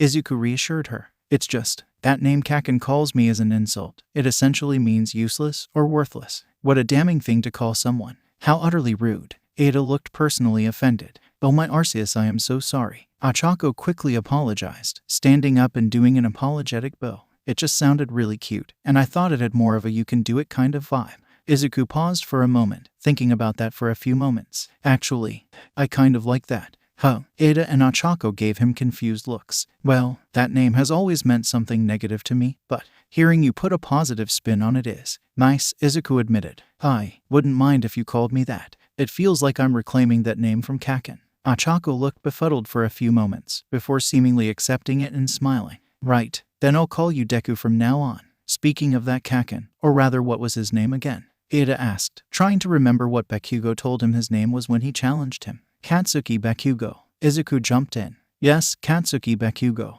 You seem to know him personally, so I must ask why he acts the way he does. Ada asked, pulling up his glasses. It's very rude and unsportsmanlike. Yeah, why is he such a jerk? Ochako asked with a pout, remembering the way Bakugo treated them yesterday. Izuku sighed, as he pondered for a moment the best way to explain this. Well, most of it stems from his mom, Mitsuki Bakugo. She was and still is a powerful Pokémon trainer. She managed to beat all 8 of the gyms before losing at the Pokémon League tournament. She's definitely the most powerful trainer in our town, and so all of us kids looked up to her. And to Kaken, people expected him to follow in his mom's legacy, and maybe even win the league tournament.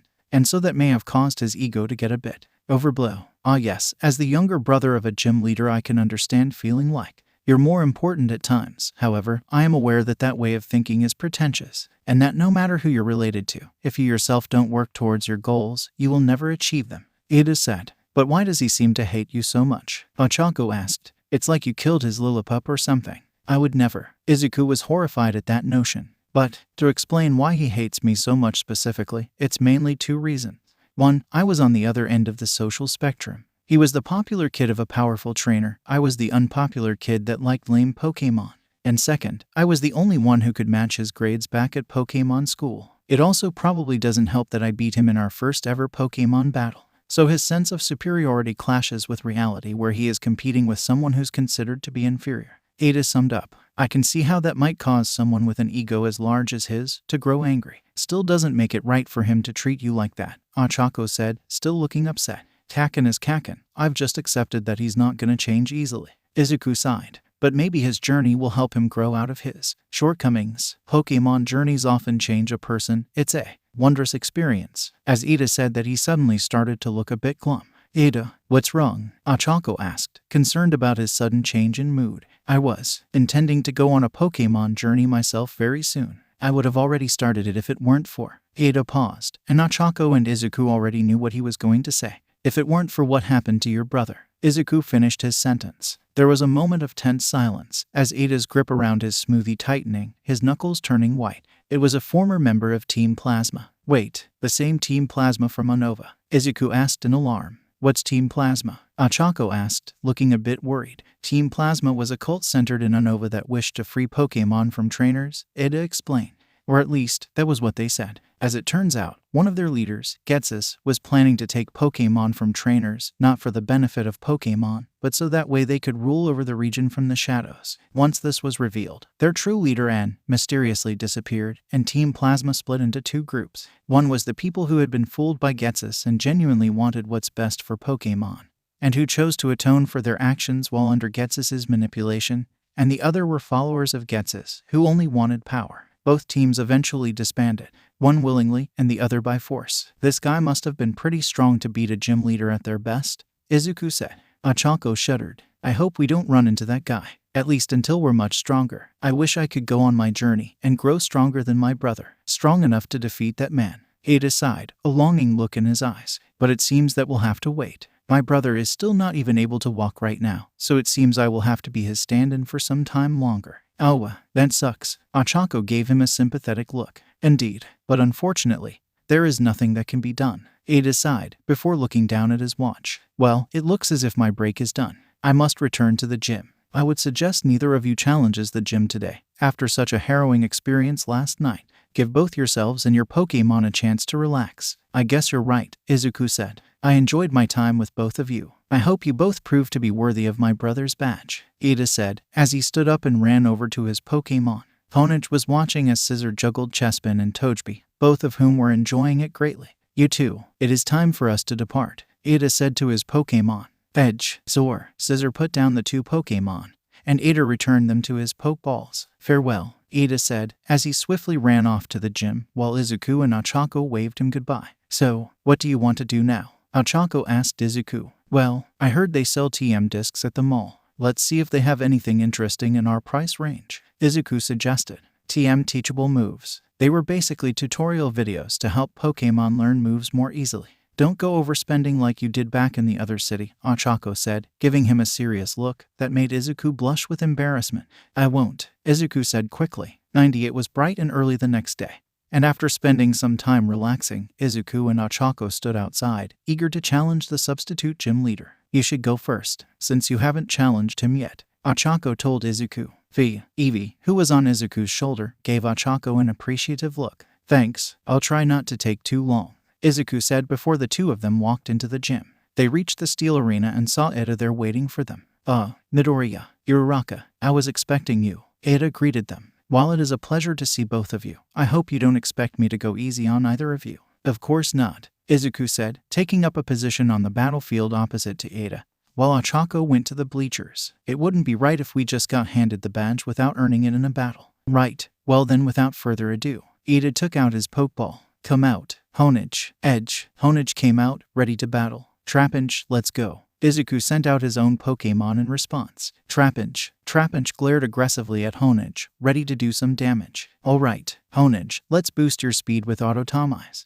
Ada ordered. Use Mud Slap, Izuku ordered at the same time. Just as 𝐿𝐴𝐽𝐻 dropped to the floor and was about to start grinding itself against the steel, 𝗵𝗃 shot out a mud slap from its mouth, hitting the living sword Pokemon and worsening its vision, lowering its accuracy as a result, as well as doing minor super effective damage. Now use dig, Izuku ordered. 𝗵𝗃 quickly started digging, although the steel floor made that a tiny bit harder, but she was breaking through. Shadow sneak, Ada shouted. 𝗏𝐽𝐻 quickly sunk into their shadow, before appearing behind 𝗵𝗃 and swung at them, only to miss because of their reduced accuracy, and hit the ground next to them. This gave 𝗵𝗃 time to get through the steel coating, and into the ground below. If this hits 𝗏𝐽𝐻, they'll take a significant amount of damage. Ada thought, I need to wait and figure out just when to attack. Ada waited patiently and kept a close eye on the battlefield. Fortunately, the steel floor delayed 𝗵𝗃's attack for a moment, and Ada saw the floor crack beneath 𝗏𝐽𝐻. 𝗏𝐽𝐻, use Iron Head below you,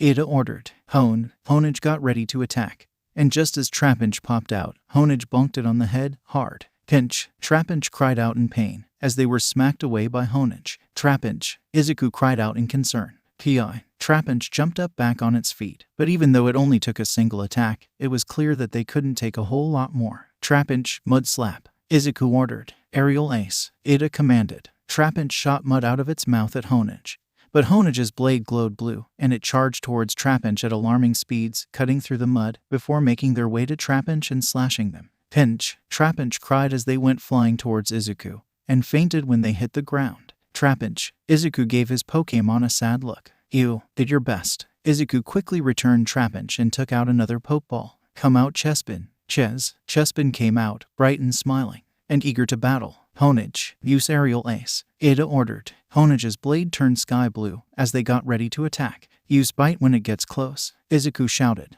𝗏𝐽𝐻 flew at 𝗬𝗵𝐴, and just as it was about to strike, 𝗬𝗵𝐴 jumped up and bit its blade, interrupting their attack as they recoiled in pain. Now use mud shot, Izuku shouted. Pin, 𝗬𝗵𝐴 said as they shot point-blank mud shots at 𝗏𝐽𝐻, doing super effective damage. Edge, 𝗏𝐽𝐻 fell to the floor, unconscious. You did the best you could, rest now 𝗏𝐽𝐻, Ada said as he returned his first Pokemon. Now, come out, 𝗧𝗏𝗧𝗏. 𝗧𝗏𝗧 came out and snapped its claws as a sign of aggression, showing it was ready to battle. Leech Seed, Izuku hoped that he could put Ada's last Pokemon on a timer and maybe stall out the battle. Agility, Ada ordered. 𝗬𝗵𝐴 shot out seeds from his mouth, but 𝗧𝗏𝗧 ran away from the attack, with a blue aura around it, signifying their speed had increased. 𝗧𝗏𝗧𝗏, Ada ordered. Counter it with wood hammer, Izuku shouted. 𝗧𝗏𝗧's claws glowed green as they charged towards 𝗬𝗵𝐴 at blinding speeds. 𝗬𝗵𝐴 tried to use wood hammer, but just as their arm glowed green, 𝗧𝗏𝗧 was already upon them and slashed them before they could try and attack back. Pin, 𝗬𝗵𝐴 cried out in pain as they took the super effective attack, and was knocked back. Roll out, Izuku ordered. 𝗬𝗵𝐴 curled into a ball, and rolled its 𝗧𝗏𝗧, striking their legs and causing them to trip. 𝗬𝗵𝐴 then started rolling around the arena, all around 𝗧𝗏𝗧. 𝗧𝗏𝗧 stood up, only to be hit in the back by Rollout. I can't let him continue, Ada thought. Swords dance. 𝗧𝗏𝗧𝗧 clanked its claws together, increasing their attack power before 𝗬𝗵𝐴 stuck them in the head with Rollout. Now it's just about timing, Ada thought as he waited for the right moment. After a few seconds, he saw 𝗬𝗵𝐴 starting to roll towards 𝗧𝗏𝗧 from the side. Now use Metal Claw. On your left. 𝗧𝗏𝗧 turned to the left and saw 𝗬𝗵𝐴 coming at them. They brought their claw back as it gained a steel coating. And when 𝗬𝗵𝐴 came in range, 𝗧𝗏𝗧 smashed their claw into him. Crack. The attack knocked 𝗬𝗵𝐴 out of his attack and sent them flying, doing significant damage to the grass type. 𝗬𝗵𝗴 fell onto the ground before pulling himself up, grunting in pain as they did so. Izuku clenched his fist nervously as sweat poured down his face. 𝗬𝗵𝐴 used Synthesis. Bullet Punch, Ada ordered. Just as 𝗬𝗵𝐴 started to glow, 𝗧𝗏𝗧 dashed at them at blinding speed and unleashed a flurry of punches, interrupting them before they could heal at all. Now use 𝗧𝗏𝗧𝗏, Ada shouted. 𝗧𝗏𝗧𝗏. 𝗧𝗏𝗧 brought up its claws as they glowed green, before striking 𝗬𝗵𝐴 with the super effective attack, knocking them all the way to Izuku's feet, where they laid unconscious. 𝗬𝗵𝐴. Izuku returned his grass type to his Pokeball. This isn't good. 𝗧𝗏𝗧𝗏 is a powerful Pokemon, and it already has +2 speed and attack. I have to take it down quickly. Alright, come out Cubfu, Izuku shouted. Cubfu shouted as they got into a fighting stance. Let's try out your new move. Izuku hoped the TM was worth the money. Now use Bulk Up. Cubfu flexed its muscles as they grew a bit, increasing his attack and defense by 1 stage. Swords dance, Ada ordered. Don't let it. Use Aerial Ace, Izuku commanded. As 𝐬𝐴 attempted to use sword stance, 𝗵𝗲's arms and legs glowed blue as it dashed at 𝐬𝐴 with great speed, jumping up in the air and slamming its foot down on 𝐬𝐴's head, interrupting their move. Zor! 𝐬𝐴 cried out in pain. 𝐬𝐴 used metal claw. Ada ordered. Counter. 𝐒𝐭𝐚𝐲 shouted. 𝐬𝐴, while 𝗵𝗲's foot was still on their head, brought its claw back as it turned steely, and as it was about to hit 𝗵𝗲, the smaller Pokemon glowed red. Fu! 𝗵𝗲 cried out as the attack hit before it glared at 𝐬𝐴. 𝗵𝗲's foot glowed red, and it kicked 𝐬𝐴's head, causing it to go flying away as twice the damage it did to 𝗵𝗲 was returned back to them. 𝐬𝐴! Ada cried out. I can't be reckless. Counter means I can't just let 𝐬𝐴 strike recklessly. Otherwise they'll be too damaged to take out Midoriya's last Pokemon. Speed is key. Blitz it with Bullet Punch and then retreat. Ada ordered. Counter. 𝐒𝐴 ordered. 𝐬𝐴 charged forward, its claws coated in steel, as it laid down a barrage of punches on 𝗵𝗲, who was glowing red. 𝗵𝗲 recoiled in pain for a moment as the blows landed, and when the attack ended it went to punch 𝐬𝐴 back with counter, but 𝐬𝐴 dashed back out of 𝗵𝗲's range. 𝐒𝐴's eyes widened as he realized there would be a problem. Now repeat that. Over and over again, 𝐬𝐴. Ada shouted. Counter. 𝐒𝐴 said, hoping that 𝗵𝗲 could land a hit. But that hope was in vain, as 𝐬𝐴 barraged 𝗵𝗲 with numerous bullet punches, before retreating back out of 𝗵𝗲's range. Not good. If this keeps up, 𝗵𝗲 won't be able to land a hit, 𝐒𝐴 thought as the barrage continued. As 𝐒𝐴 was thinking of how to counter this tactic, he noticed the problem. Whenever 𝗵𝗲 got hit, they would recoil in pain for a moment, before they could attack back, giving 𝐬𝐴 time to get away. And that's when he saw his potential solution. 𝗵𝗲 used bulk up again. 𝗵𝗲 flexed, and his muscles bulged out for a moment. Keep going, 𝐬𝐴. Ada ordered. Now counter. 𝐒𝐴 hoped this would work. 𝐬𝐴 came in, and once again unleashed a barrage of punches. But this time 𝗵𝗲 took it like a champ, and right after the end of the attack, 𝗵𝗲 punched 𝐬𝐴 away, returning the damage twofold. 𝐬𝐴 skidded back, as it took yet another attack. Ada took a close look at 𝗵𝗲. The Pokemon was heavily damaged, its breathing was labored and wounds covered their entire body. If I could just land one strong attack. Finish it. With Metal Claw. Ada shouted. Sigh. 𝐒𝐴 raised their claw, as it became coated in steel. Reversal. 𝐒𝐴 shouted. 𝗵𝗲 raised his arm as it glowed bright orange. 𝐬𝐴 charged at 𝗵𝗲. 𝗵𝗲's fist met 𝐬𝐴's claw, and the force of the two attacks colliding caused a huge explosion. When the wind and smoke died down, both trainers could see the state of their Pokemon. 𝗧𝗏 was still standing but was heavily injured. But 𝗵𝗲 was on their back, knocked out. You did great, 𝗵𝗲, 𝐒𝐴 said as he returned his fighting type. 𝗧𝗏 looked at Eevee on his shoulder. Are you ready to go?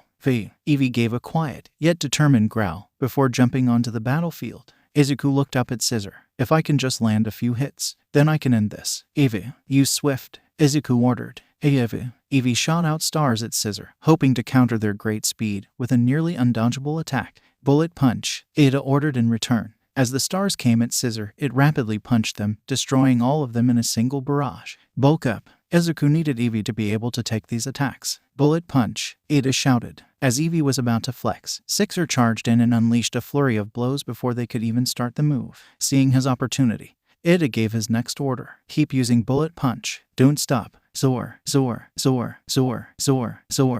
unleashed a non-stop flurry of punches, while Eevee could do nothing but take the attacks. 𝗧𝗏 shouted out. He couldn't even give them an order, not with such constant and powerful attacks landing every second, darn it.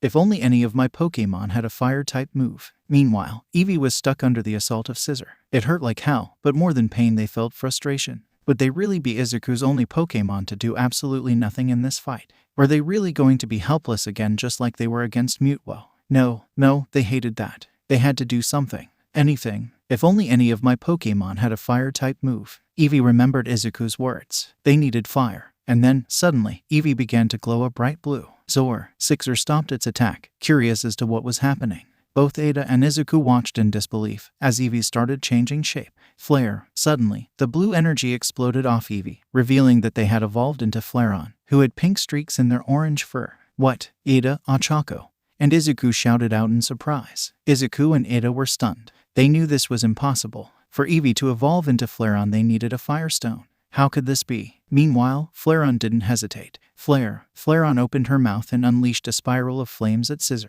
𝗧𝗏 was too busy being shocked to dodge, and the attack landed. 𝗧𝗏 cried as it was engulfed in a circle of flames. When the flames died down, 𝗧𝗏 fell and was knocked out. Both Ada and Izuku stood in silence for a few minutes, too confused to do anything but just stare at Flareon and gawk. Eventually, 𝐒𝐴CHAKO broke the silence. Yeah, Deku, you did it. 𝐒𝐴CHAKO cheered as she rushed down from the bleachers over to the shocked Izuku to congratulate him. I won. Izuku was so confused as Flareon went over to him, looking at him with a proud look. Hey, Flareon cried proudly. Izuku picked up Flareon and held her to his face. I mean, Flareon, how did you do that? Huh, what do you mean? They just evolved? 𝐒𝐴CHAKO asked, confused as to what was so shocking. It was a bit surprising, but it's not like it was some impossible thing. Uraraka and Eevee can only evolve into a Flareon if exposed to the Firestone, Ada said, walking over to them after returning Scissor, meaning that evolving mid-battle like that should be impossible. Wait, what? Now 𝐒𝐴CHAKO was taken aback and looked at Flareon.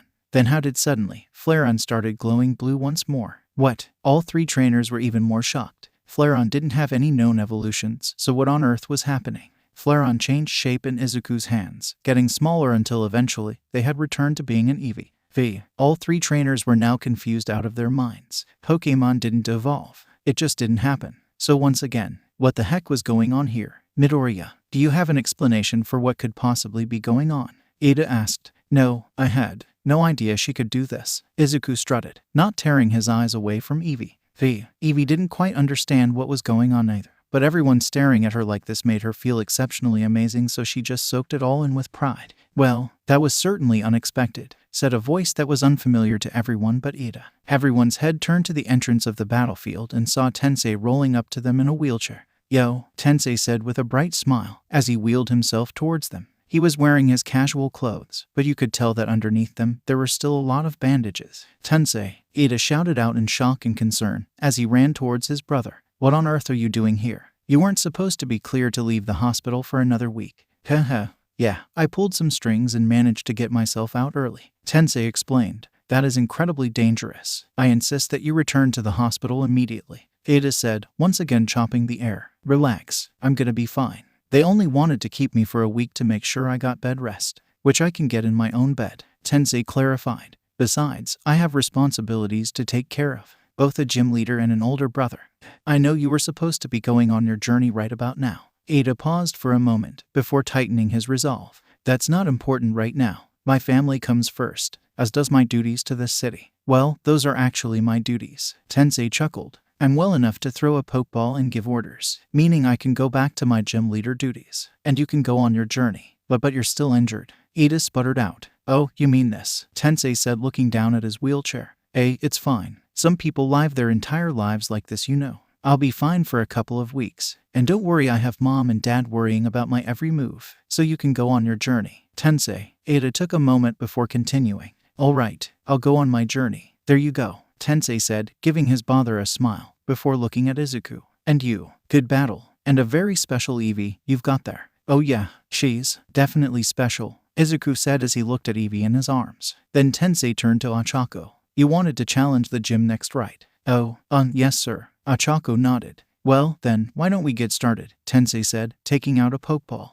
Tenya, can you take Midoriya to the back to heal his Pokemon? Of course. Ada turned to Izuku. Midoriya, please come with me. Izuku and Ada made their way to the back room, to the Pokemon healing station, the same that existed in the Pokemon centers. The greenette placed his pokeballs into the slots and watched as the machine went to work. Your brother's pretty amazing, Izuku said as he waited for his Pokemon to heal. I'm well aware. Ada nodded, his expression torn between being touched and being worried. I'm just concerned that he'll bite off more than he can chew, so to speak. And in his injured state, I worry that if something like what happened with that Team Plasma member happened again, that he won't live through it. Izuku gave Ada a sad look before putting his hand on his shoulder in a comforting manner. Your brother is a gym leader, one of the most powerful trainers in the region. For that Team Plasma member to have beaten him, he would have to be extremely tough. However, I don't think you'll have to worry about him coming back. If he wanted to kill your brother, then he would have. But he didn't. And he's likely moved on by now, meaning that it's extremely unlikely that anyone here could do something like that to your brother. Ada stayed silent for a minute, taking in what Izuku had told him. I suppose you're right. It's useless to worry about such things when I wouldn't be able to do anything against such a powerful trainer in the first place. But that won't be the case forever, Izuku reassured him. I can't tell the bond between you and your Pokemon is strong. They followed your orders without a moment of hesitation. To act so quickly after receiving an order, they have to have absolute faith in you. It's only a matter of time until you become someone as strong as your brother, or maybe even stronger. That put a small smile on Ida's face. Thank you. Your words are more appreciated than you know. And I must say, the bond between yourself and your own Pokémon must be strong as well. They simply refused to lose. So much so that your Eevee did something impossible. I don't think that was about our bond. Izuku frowned as he stared at Eevee's Pokeball. More and more things about Eevee seemed strange. Her color, her abilities, and not to mention that mysterious legendary Pokémon that was chasing her. Legendary Pokémon, Ada repeated with shock. Oh, I hadn't really told a lot of people about this, because it's really hard to believe. But when I met Eevee, she was being hunted by an unknown legendary Pokémon, calling itself 𝗵𝗲. Izuku explained, I haven't found any information on this legendary online.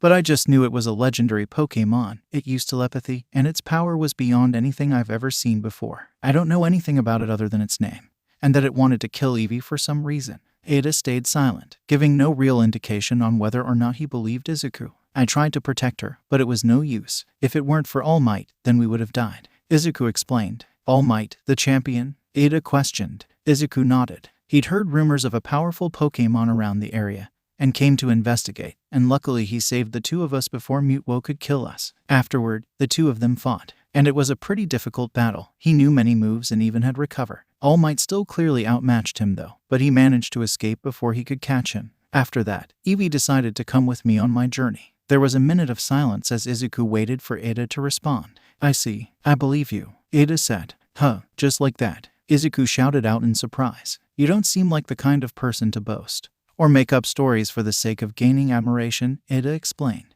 And while that story is rather difficult to believe, the fact that your Eevee accomplished something nearly as unbelievable adds credibility. There is definitely something special about her, and whatever that is must have been the reason this 𝗵𝗲 was chasing her. Actually, now that I think about it, this 𝗵𝗲 may likely have some relation to Mew. I looked into that, but I didn't find anything. Izuku sighed. Maybe this 𝗵𝗲 is some kind of new form or evolution of Mew. But if it is, we don't really have any way of knowing. Well, whatever the reason, I'm glad you stepped in, Ada told him. It's no wonder she has such great trust in you. Yeah, and that trust is the reason I have to become an even better trainer, Izuku said resolutely. Ding! The machine finished healing their Pokémon, and Izuku took his Pokeballs out. He picked up Eevee's ball and pressed the button down, opening it up and letting Eevee out. Eevee cheered, happy to be fully healed and out of her ball. She then jumped up on Izuku's shoulder and nuzzles his cheek. Eevee, hey, Eevee, I'm happy to see you too, Izuku told his partner. Well then, you should go watch your companion's battle. I'm sure she will appreciate your support. Ada told him. I will join you once I have healed my own Pokémon. All right, thank you, Izuku said as ran towards the door back to the main arena. 120 While Izuku and Ida were in the back, 𝗂𝗏𝗄 and 𝗃𝐶 were beginning their battle. All right, 𝗃𝗏𝗄, let's go, 𝗂𝗏𝗄 said, her partner Pokémon jumping onto the battlefield. 𝗃𝗏𝗄 made its battle face and got ready to fight. All right, come out 𝗃𝐻𝗄, 𝗃𝐶 shouted, tossing out the Ghost Sword Pokémon. Edge, 𝗃𝐻𝗄 popped out of the Pokeball, ready to fight. It looks like he's using the same Pokémon Ada used. That's kind of cute, but I wonder if they're weaker or stronger than Ada's, 𝗂𝗏𝗄 thought. If I had to guess, his first move used Shadow Sneak. 𝗃𝐶 ordered. 𝗃𝗏𝗄 use Ancient Power behind you. 𝗂𝗏𝗄 ordered immediately after 𝗃𝐶 said that, having gotten accustomed to Ada's high-speed battle style. As 𝗃𝐻𝗄 slipped into the shadows, 𝗃𝗏𝗄 spun around and summoned glowing rocks just as 𝗃𝐻𝗄 popped out behind her. 𝗃𝐻𝗄 tried to strike her but didn't make it in time as the rocks bashed into it, causing it to fly back a bit. Edge, 𝗃𝐻𝗄 shook off the not very effective hit. It didn't do much damage, nor did it give 𝗃𝗏𝗄 the buff, much to 𝗂𝗏𝗄's dismay. Fury Cutter, 𝗃𝐶 ordered. Dodge it and then use Ancient Power. 𝗂𝗏𝗄 ordered. 𝗃𝐻𝗄 rushed forward, its blade glowing green, and tried to perform a horizontal strike and hit 𝗃𝗏𝗄's head. However, 𝗃𝗏𝗄 retreated into her shell, causing the attack to go right over her head before 𝗃𝗏𝗄 rolled back, and then popped back out before summoning more rocks and pelting them at 𝗃𝐻𝗄. Once again 𝗃𝐻𝗄 recoiled in pain before quickly recovering. Fortunately, 𝗃𝗏𝗄 started glowing with blue energy, signifying that all its capabilities had been increased. Baton pass, 𝗂𝗏𝗄 shouted the moment she saw 𝗃𝗏𝗄 glow blue. Autotomize, 𝗃𝐶 ordered. He knew it was probably too late to keep them from baton passing, so at least he could take the time to buff his own Pokémon. As 𝗃𝗏𝗄 flew back into her Pokeball, 𝗃𝐻𝗄 ground the tip of their blade against the floor, increasing their speed by 2 stages. All right, let's go Bagon, 𝗂𝗏𝗄 shouted, sending out her newest Pokémon.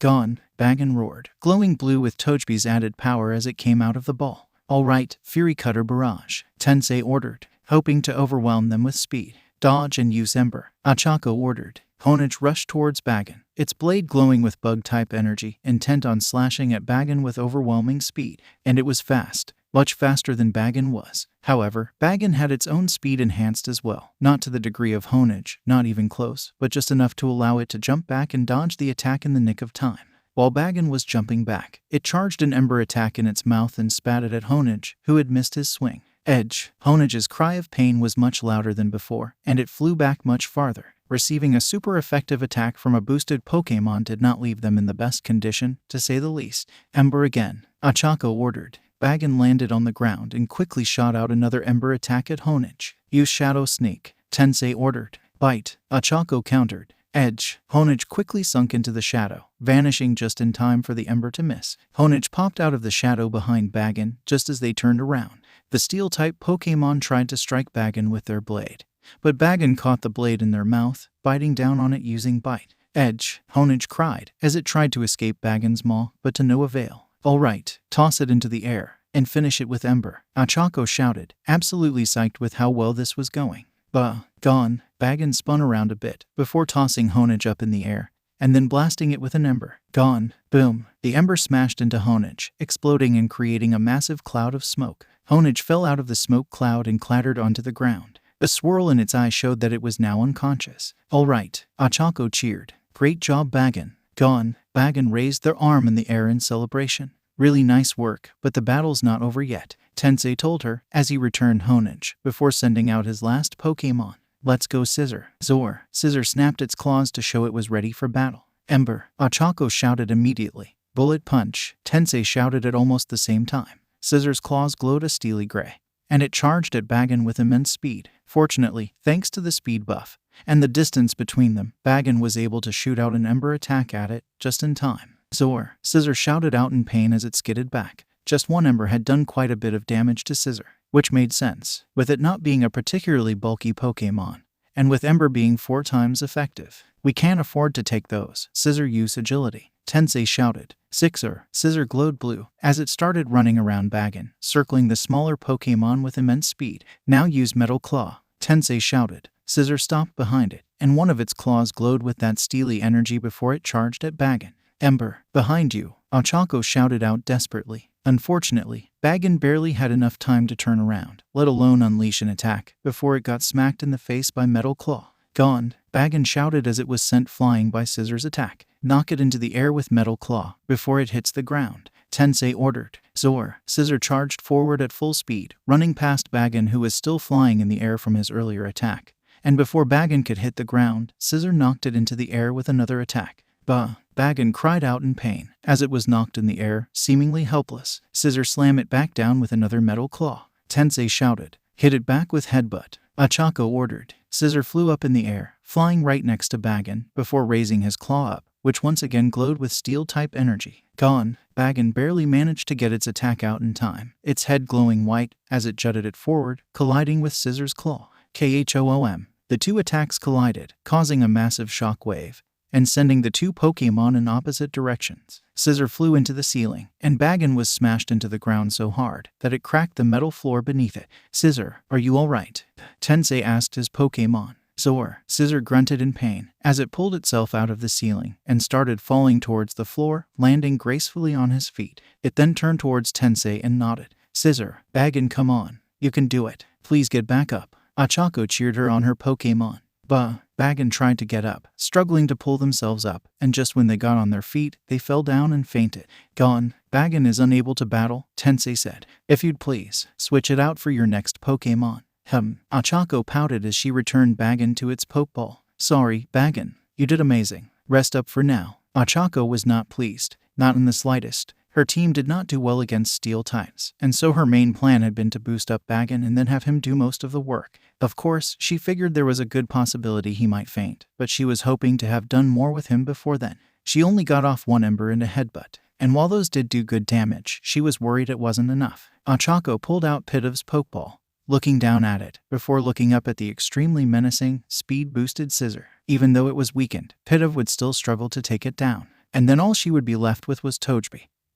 who didn't stand a chance unless she got lucky with a metronome. As 𝐒𝐭𝐲 continued to doubt herself, suddenly she heard someone calling her name. "You can do it, you're 𝗧𝗏𝗏," cheered 𝐒𝐿zuku's voice. 𝗂𝐭𝐲 looked back towards the stands, seeing that 𝐒𝐿zuku had returned from healing his Pokémon, all of which were out and cheering her on. "Fu, pinch, don't give up. We know you can win," 𝐒𝐿zuku cheered, followed by all of his Pokémon doing the same. 𝗂𝐭𝐲 felt her confidence flooding back into her, as well as a wave of determination and joy. "That's right, Deku is rooting for me. He's helped me so much up until now. He helped me get Bagon, and he practically caught this 𝗃𝗲𝗏 for me. If I lose after all that, I really would be a pathetic trainer." With renewed resolve, she held on tight to 𝗃𝗏𝗏's Pokeball and was about to let her out, when suddenly she had an idea. Wait, 𝗃𝗏𝗏 doesn't stand a chance against Scissor, but Metronome, even if it doesn't beat Scissor, might be able to weaken it enough for 𝗃𝗏𝗏 to beat them. 𝗂𝐭𝐲 thought as she switched 𝗃𝗏𝗏's Pokeball out with 𝗃𝗏𝗏's. "I just have to hope for a Fire-type move. Come out, 𝗃𝗏𝗏," 𝗂𝐭𝐲 said as she sent out her partner. 𝗃𝗏𝗏 came back out, getting back into the battle.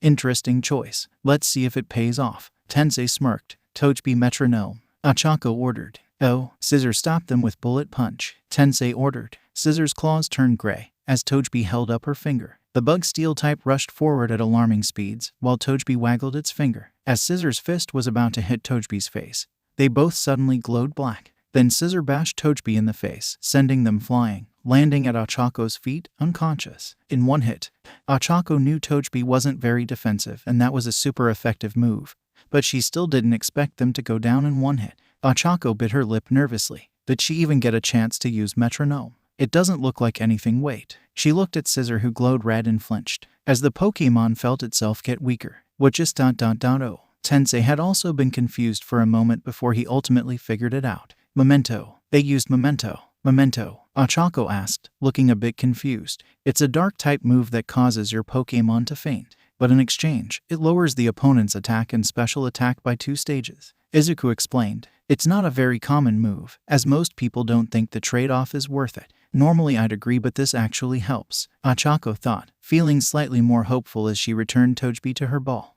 "Thanks, 𝗃𝗏𝗏, you helped a lot." 𝗂𝐿zuku finally took out 𝗃𝗏𝗏's Pokeball and released her. "You're my last hope. Let's do it, 𝗃𝗏𝗏." 𝗃𝗏𝗏 cried, flapping its wings ferociously. "All right, swords dance," Tensei ordered. "Nope, use taunt," 𝗂𝐿zuku shouted, not wanting 𝗃𝗏𝗏's sacrifice to be in vain. 𝗃𝗏𝗏 waved its wing in a come-at-me gesture, and Scissor glowed red. "Well darn," Tensei shrugged. "Should have figured it wouldn't be that easy. Even though it's weaker, it's still much faster than 𝗃𝗏𝗏. I have to be careful." 𝗂𝐿zuku though. "𝗃𝗏𝗏, use gust." 𝗃𝗏𝗏's wings glowed with bright blue energy as it let out a massive gust of wind that hit Scissor. Scissor guarded its face, the attack not doing all that much to it. "Smack it down to the ground with Metal Claw," Tensei ordered. Scissor lunged forward, jumping up towards 𝗃𝗏𝗏 and smacking it down to the ground. 𝗃𝗏𝗏. The bird Pokémon cried out in pain as it was hit in the ground. "Now use Bullet Punch," Tensei ordered. Scissor's claws once again glowed gray, and it charged downward towards 𝗃𝗏𝗏 before unleashing a flurry of blows down upon the poor flying type. Soar. Scissor's attacks were relentless, seemingly pinning 𝗃𝗏𝗏 down to the ground. "Use Quick Attack to escape," 𝗂𝐿zuku ordered.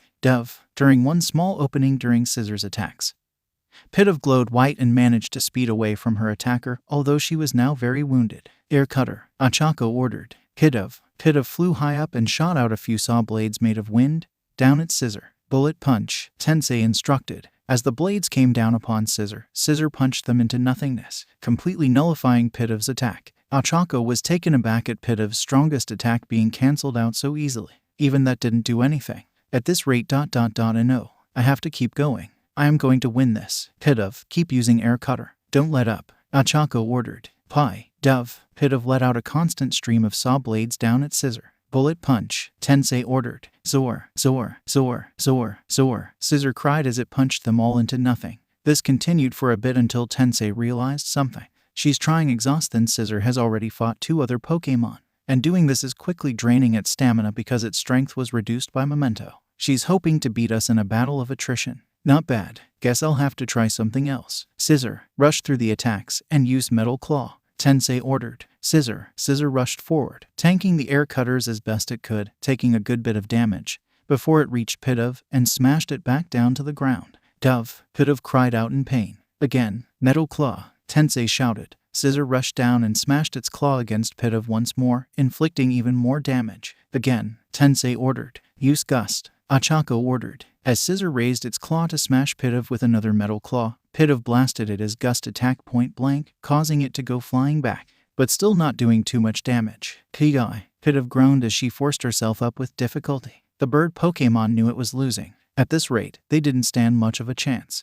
They couldn't take many more hits, and given 𝗧𝗏's speed, getting hit was inevitable. It really was hopeless. Chess. 𝗵𝗃 turned towards the bleachers and saw Izuku's Pokemon all cheering. 𝗬𝗵𝗃. Looking at 𝗬𝗃 and 𝗬𝗵𝗃 cheering for her, filled her with a sense of stealing determination. 𝗳𝗃 let out her battle cry. She couldn't lose. Not when she had boys to impress. This was her chance. She opened up her wings. And then suddenly, she felt power flow through her as her body glowed white. 𝐒𝐭𝐴𝐳's eyes widened as she saw 𝗵𝗃's body glow and change shape. quill. The former 𝗵𝗃 cried as the white energy exploded off her, revealing her evolved form, Tranquil. Whoa, she evolved. Izuku gasped in amazement as he quickly pulled out his Pokédex and scanned them. Tranquil, the wild pigeon Pokémon. No matter where in the world it goes, it knows where its nest is, so it will always find its way back to its trainer. The Pokédex said, "All right, good job Tranquil." 𝐒𝐴𝐳 cheered. 𝗬𝗃 cheered. Tranquil turned to 𝗬𝗃 and winked. 𝗬𝗃 tilted his head in confusion, while 𝗵𝗃 rolled his eyes next to him.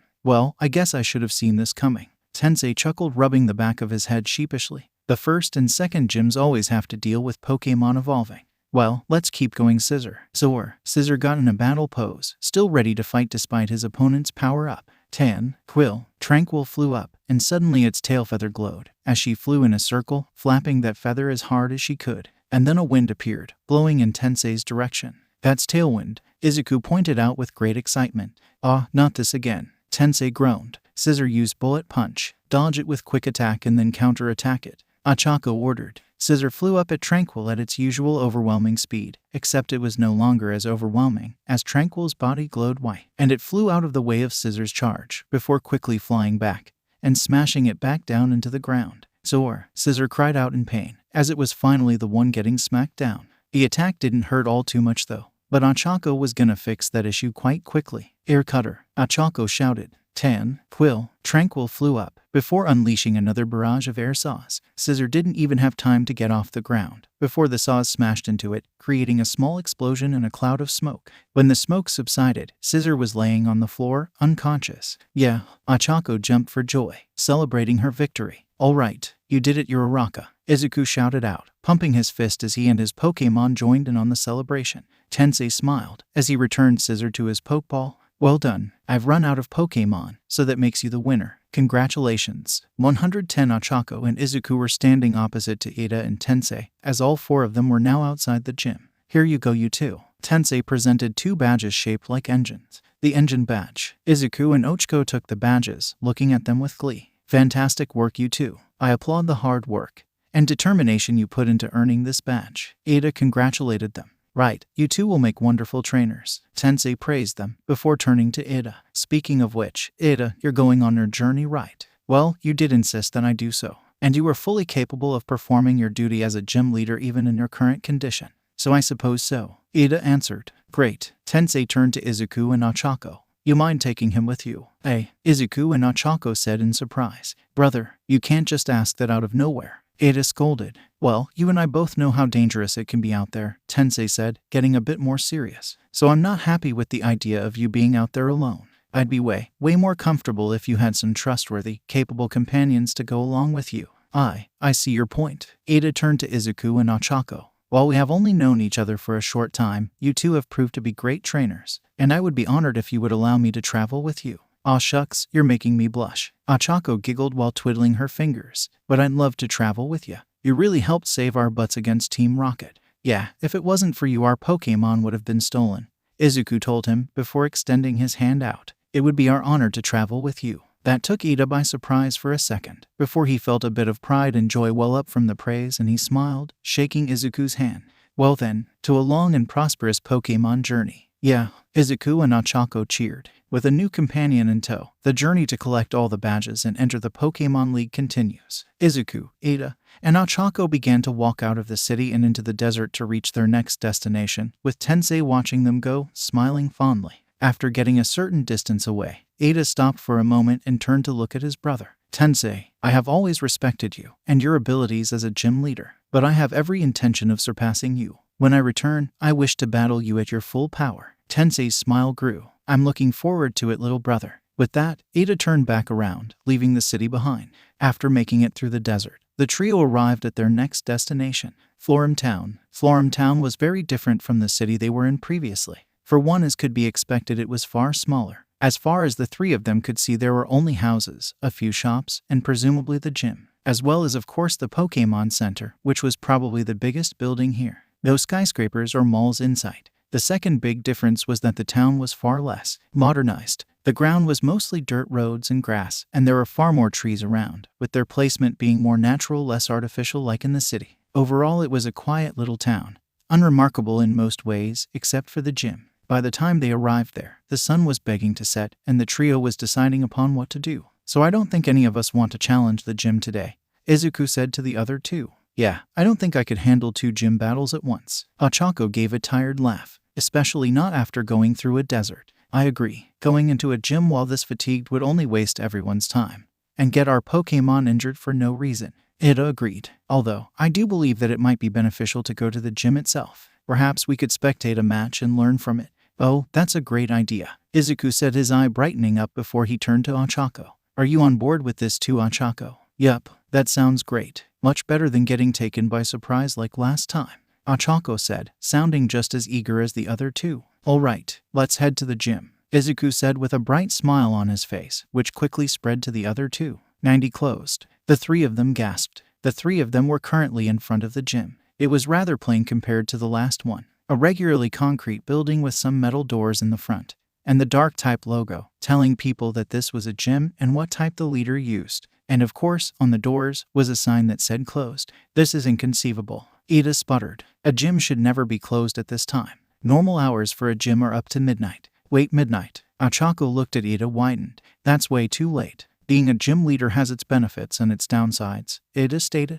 I doubt that it's closed for normal reasons, Izuku speculated, trying to figure out what was going on here. You're correct, said a tired voice from behind them. The three turned around to see who was talking to them and saw 3 figures approaching them. One of them was 𝗵𝘃𝗁, much to their surprise. Another was a boy their age, with black hair and yellow eyes with a red scarf, and a black cloak that covered everything below the neck. And lastly was an adult man, with long messy black hair, and red eyes so tired he looked like he could pass out at any moment. He wore what looked like black pajamas, and a gray scarf, with some yellow goggles above his head. Oh my Arceus, you're 𝗬𝗪 Aizawa, Izuku said gleefully, looking at the man in awe. He's the gym leader of the town. Really? Him? Ochako gasped in shock. Yes, this is in fact the second gym leader, Ida said, giving the man a judgmental look. Although I assumed he would look better in person. Same here, 𝗵𝘃𝗁 snarled, before glaring at the 3 of them. Oi, Deku, since when did that weak gym leader stand and start traveling with you? Kaken, he's not weak, Izuku corrected him. And after his brother got out of the hospital,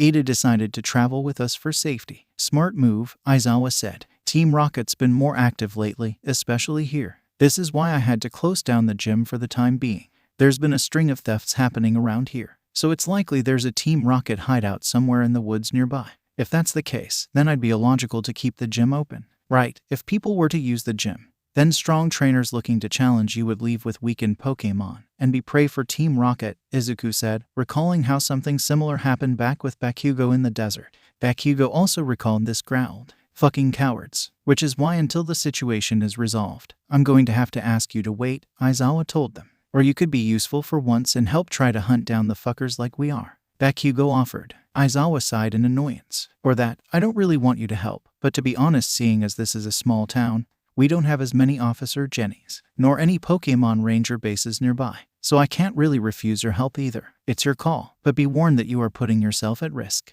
The bond between Pokémon and trainer is something sacred, something special, Izuku said fiercely. That's why I'll never forgive anyone who tries to sever that bond by stealing Pokémon. I'll help out with everything I've got. I still have bone to pick with those creeps after last time. You can count on me, Ochako agreed. As a former temporary gym leader, it is my responsibility to protect the people of this region from fiends like Team Rocket. You can rest assured I will devote myself to putting a stop to their heinous crimes, Ida said. Ugh, Aizawa groaned as he put a hand over his face. Fine, we'll start a search of the forest early tomorrow. 6. Don't be late or else you're on your own. And with that, Aizawa strolled away, leaving the 5 teens alone. You better not get your Pokemon stolen before I can't kick your ass, Deku. Bakugo growled at him before taking his leave as well. Those two are rather unfriendly, aren't they? Said the dark-haired boy. Allow me to introduce myself. I am 𝗧𝗵𝗲 𝗵𝗃𝐻, a fellow trainer attempting the Pokemon League Challenge. Suddenly a haunter jumped out of his cloak, taking the 3 of them by surprise. A haunter, Izuku said, taking a closer look at the ghost-type Pokemon. Hi there, Haunter gave Izuku a friendly smile and a small wave. Wow, they seem very friendly, Izuku noted, as he inspected the Pokemon. I heard Haunter were normally more aggressive. Well, Dark Shadow is rather passive as far as ghost-type Pokemon go, 𝗧𝗵𝗲 explained, as Dark Shadow sunk back into his cloak. Wow, how does he fit in that cloak? Ochako asked curiously. He doesn't. Dark Shadow prefers to stay inside my body rather than a Pokeball, 𝗧𝗵𝗲 revealed, causing all 3 of them to go wide-eyed. Ochako recoiled in shock. Is truly a thing you should allow? Ada asked, looking at the boy like he was insane. Well, actually, from what I've heard, so long as they don't have any negative intentions, having a ghost type inside you shouldn't lead to any negative repercussions, Izuku said, far less shocked than the other 2, but still pretty surprised. Although most people still don't allow that because of how uncomfortable it is. Dark Shadow and I have been bonded for so long. At this point, it feels uncomfortable for him not to be doing that, 𝗧𝗵𝗲 explained. Now, I was about to head to a dining establishment for nourishment. If you'd like, you can accompany me. That would be much appreciated, Ada said. Yeah, I'm starving after going through that desert. Ochako agreed. Well then, follow me, 𝗧𝗵𝗲 said, as he led the group away from the gym and deeper into town. 100 This is a pretty good fruit salad, Ochako said as she ate her fruity meal. The 3 of them were currently enjoying a meal at an outdoor salad place that 𝗧𝗵𝗲 brought them to. Ochako, Ada, and 𝗧𝗵𝗲 were all currently enjoying some fruit salads, while Izuku had a regular salad. Meanwhile, all their Pokemon were off to the side, enjoying some berries. Tranquil rubbed her cheek against 𝗬𝗪 as he was eating an orange berry. 𝗬𝗪 sighed in annoyance but didn't push her away. After all, he figured she deserved it for how well of a job she did in evolving. So as long as she didn't go farther than this, he'd be fine. Meanwhile, Kubfu just breathed a sigh of relief at that not being him. Meanwhile, 𝗬𝗪 was finishing up her berry, squealing with joy for a second before going in for more, only to find that they had emptied their bowl. 𝗬𝗪 wilted over their empty bowl, disappointed that there are no more delicious berries to eat. Suddenly, 𝗬𝗪 felt a finger tap her head. She turned around and saw Dark Shadow floating behind her. 𝗬𝗪 jumped back in fear, both at the fact that the haunter was a ghost type which was spooky and a poison type, her natural predator. Dark Shadow didn't seem offended by this, and instead happily offered one of his berries to her. 𝗬𝗪 approached the berry hesitantly, but once it was in her hand she backed away. She gave Haunter a grateful look. Dark Shadow smiled at her, pleased to have been of service. Scissor patted Dark Shadow on the back, encouragingly. I must thank you for providing us with directions. Ada gave 𝗧𝗵𝗲 an appreciative look. Searching around on an empty stomach is a frustrating experience. Indeed, I'm glad to have spared you the trouble, 𝗧𝗵𝗲 said, taking a bite out of his salad. And it was no trouble. At this point, I know the town like the back of my hand. Oh, did you grow up here? Ochako asked him curiously. 𝗧𝗵𝗲 shook his head and sighed. No, I've simply been stuck here on account of the gym leader specializing in a type that is super effective against all my Pokemon.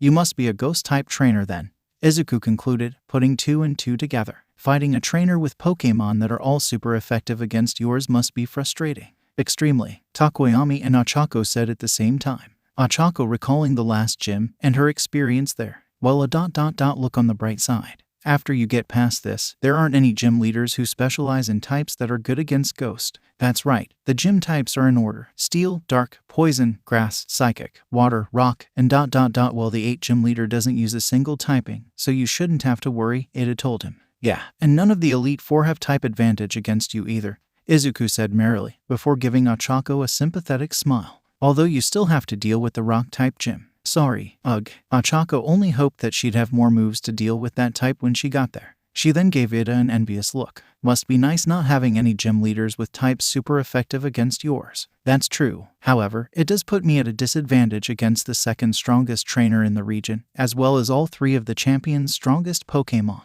Ada pointed out. I would say that is a significant downside. 𝗧𝗵𝗲 chuckled.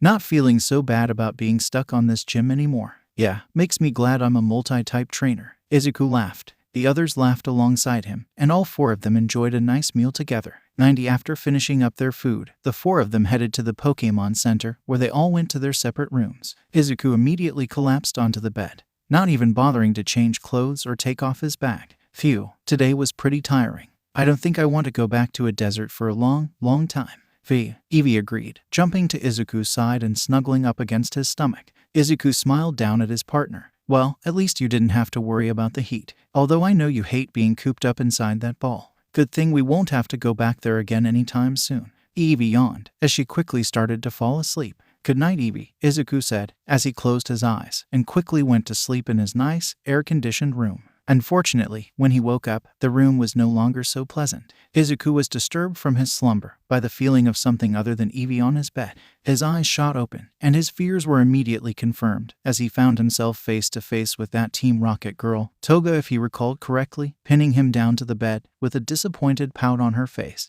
You woke up, just as things were getting good. The insane girl sighed in dismay. Before Izuku could do anything, the girl immediately jumped off of him and ran towards the window. Looks like we have to take this to go. Catch me if you can. She then jumped out the window. Izuku looked down and saw that he still had his bag on him, with all of his Pokemon inside. Good thing I was so tired I didn't bother to take off my bag. Otherwise, she could have stolen my Pokemon. Eevee finally woke up, having been roused by all the commotion, but Izuku couldn't afford to give her time to adjust, and instead, he just picked her up and ran. Eevee, Team Rocket was here, and we have to go after them. We can't let them get away again. Izuku quickly explained as he jumped out the window and ran after Toga, who had a decent lead on him.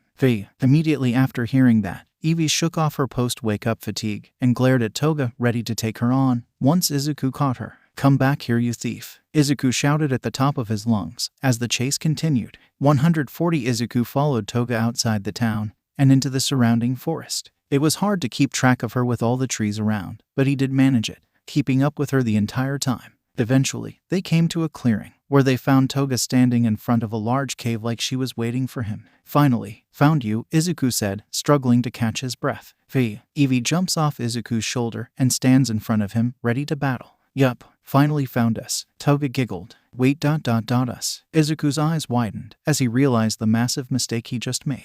And that's when Jin came out of the cave, along with a couple dozen members of Team Rocket. This wasn't just a cave, it was a Team Rocket hideout. Eevee stepped back towards Izuku a bit, intimidated by the number of goons in front of her. She was leading me into a trap this whole time. I should have seen it coming. She could have easily lost me in that forest. Izuku cursed his lack of foresight. Well, said a mysterious, unpleasant-sounding voice coming from within the cave. All the grunts, as well as Toga and Jin, stood aside as another figure walked out of the cave. It was a man with silverish blue hair, wearing a black outfit with a red R on the shirt as well as white boots. His lips were horribly cracked, and the sinister grin he had on his face only made it more disturbing.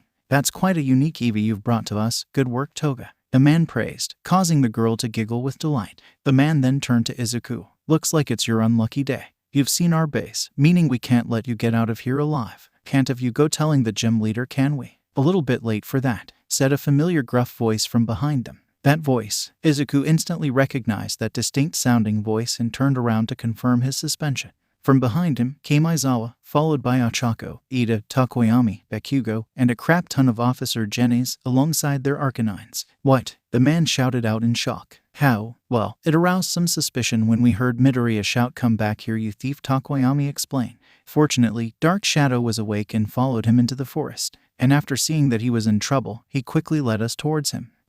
Dark Shadow gave Izuku a thumbs up. Way to go, Dark Shadow. Izuku praised the ghost-type Pokemon. I recognize you, one of Team Rocket's dreaded admins. Tamura Shigaraki, Aizawa revealed, glaring at the man. What's someone like you doing in a small town like this? What did you get demoted? Team Rocket, you are under arrest, shouted one of the Officer Jennies. Surrender now, or we will use force. Take them down, Tamura ordered, before retreating into the cave, alongside Toga and Jin. If you want to catch us, you have to come inside, Toga taunted as she ran away. Yeah, catch us if you can, Jin laughed. Or don't, that's good too. The goons all sent out their Pokemon, and the Jennies took them all on in battle. Looks like the Jennies have this covered, Aizawa said, before looking at the teens. All of you, come with me. We can't afford to let them escape. Don't me what to do, old man.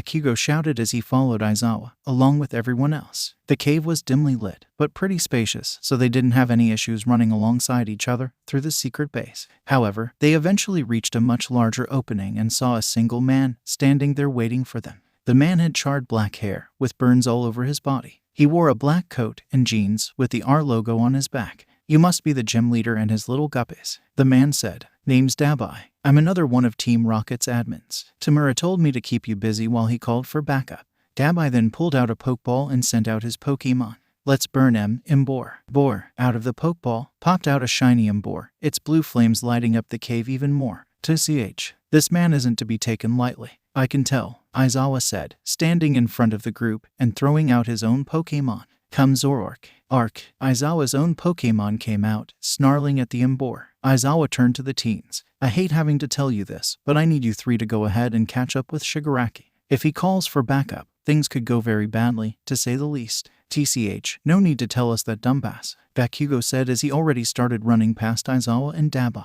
"Boy, the rest of you better keep up. I'm not waiting for you extras. Must you always be so rude?" Ada asked as he and everyone else followed, heading deeper into the cave, hearing the sounds of Aizawa and 𝗬𝗲𝗏's battle behind them. After traveling a bit deeper into the cave, they reached another large clearing, with another person waiting for them. This one was a man wearing a large black coat, with a popped collar, with a pair of white gloves and boots. He had a large top hat on his head and a white mask with a red R on it. "Well, if it isn't our little interlopers," the man said, giving them a bow. "They call me Mr. Compress, one of Team Rocket's admins." 𝗬𝗲𝗏 likely explained what our orders were, so I won't waste your time and get right to the show. Mr. Compress pulled out a Pokeball and sent out his Pokemon.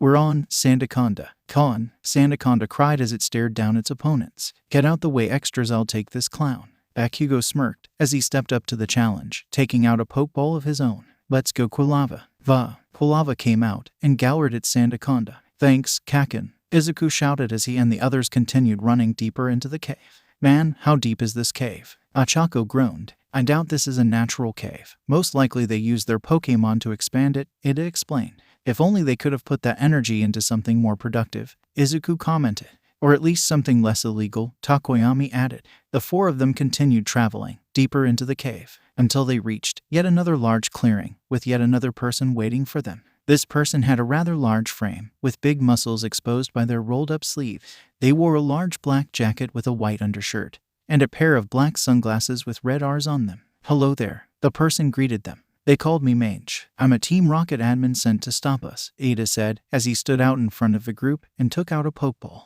"We are well aware." "Well, aren't a cheeky one," Magni said, as she took out her own Pokeball. "Well then, let's teach him some manners, Magneton."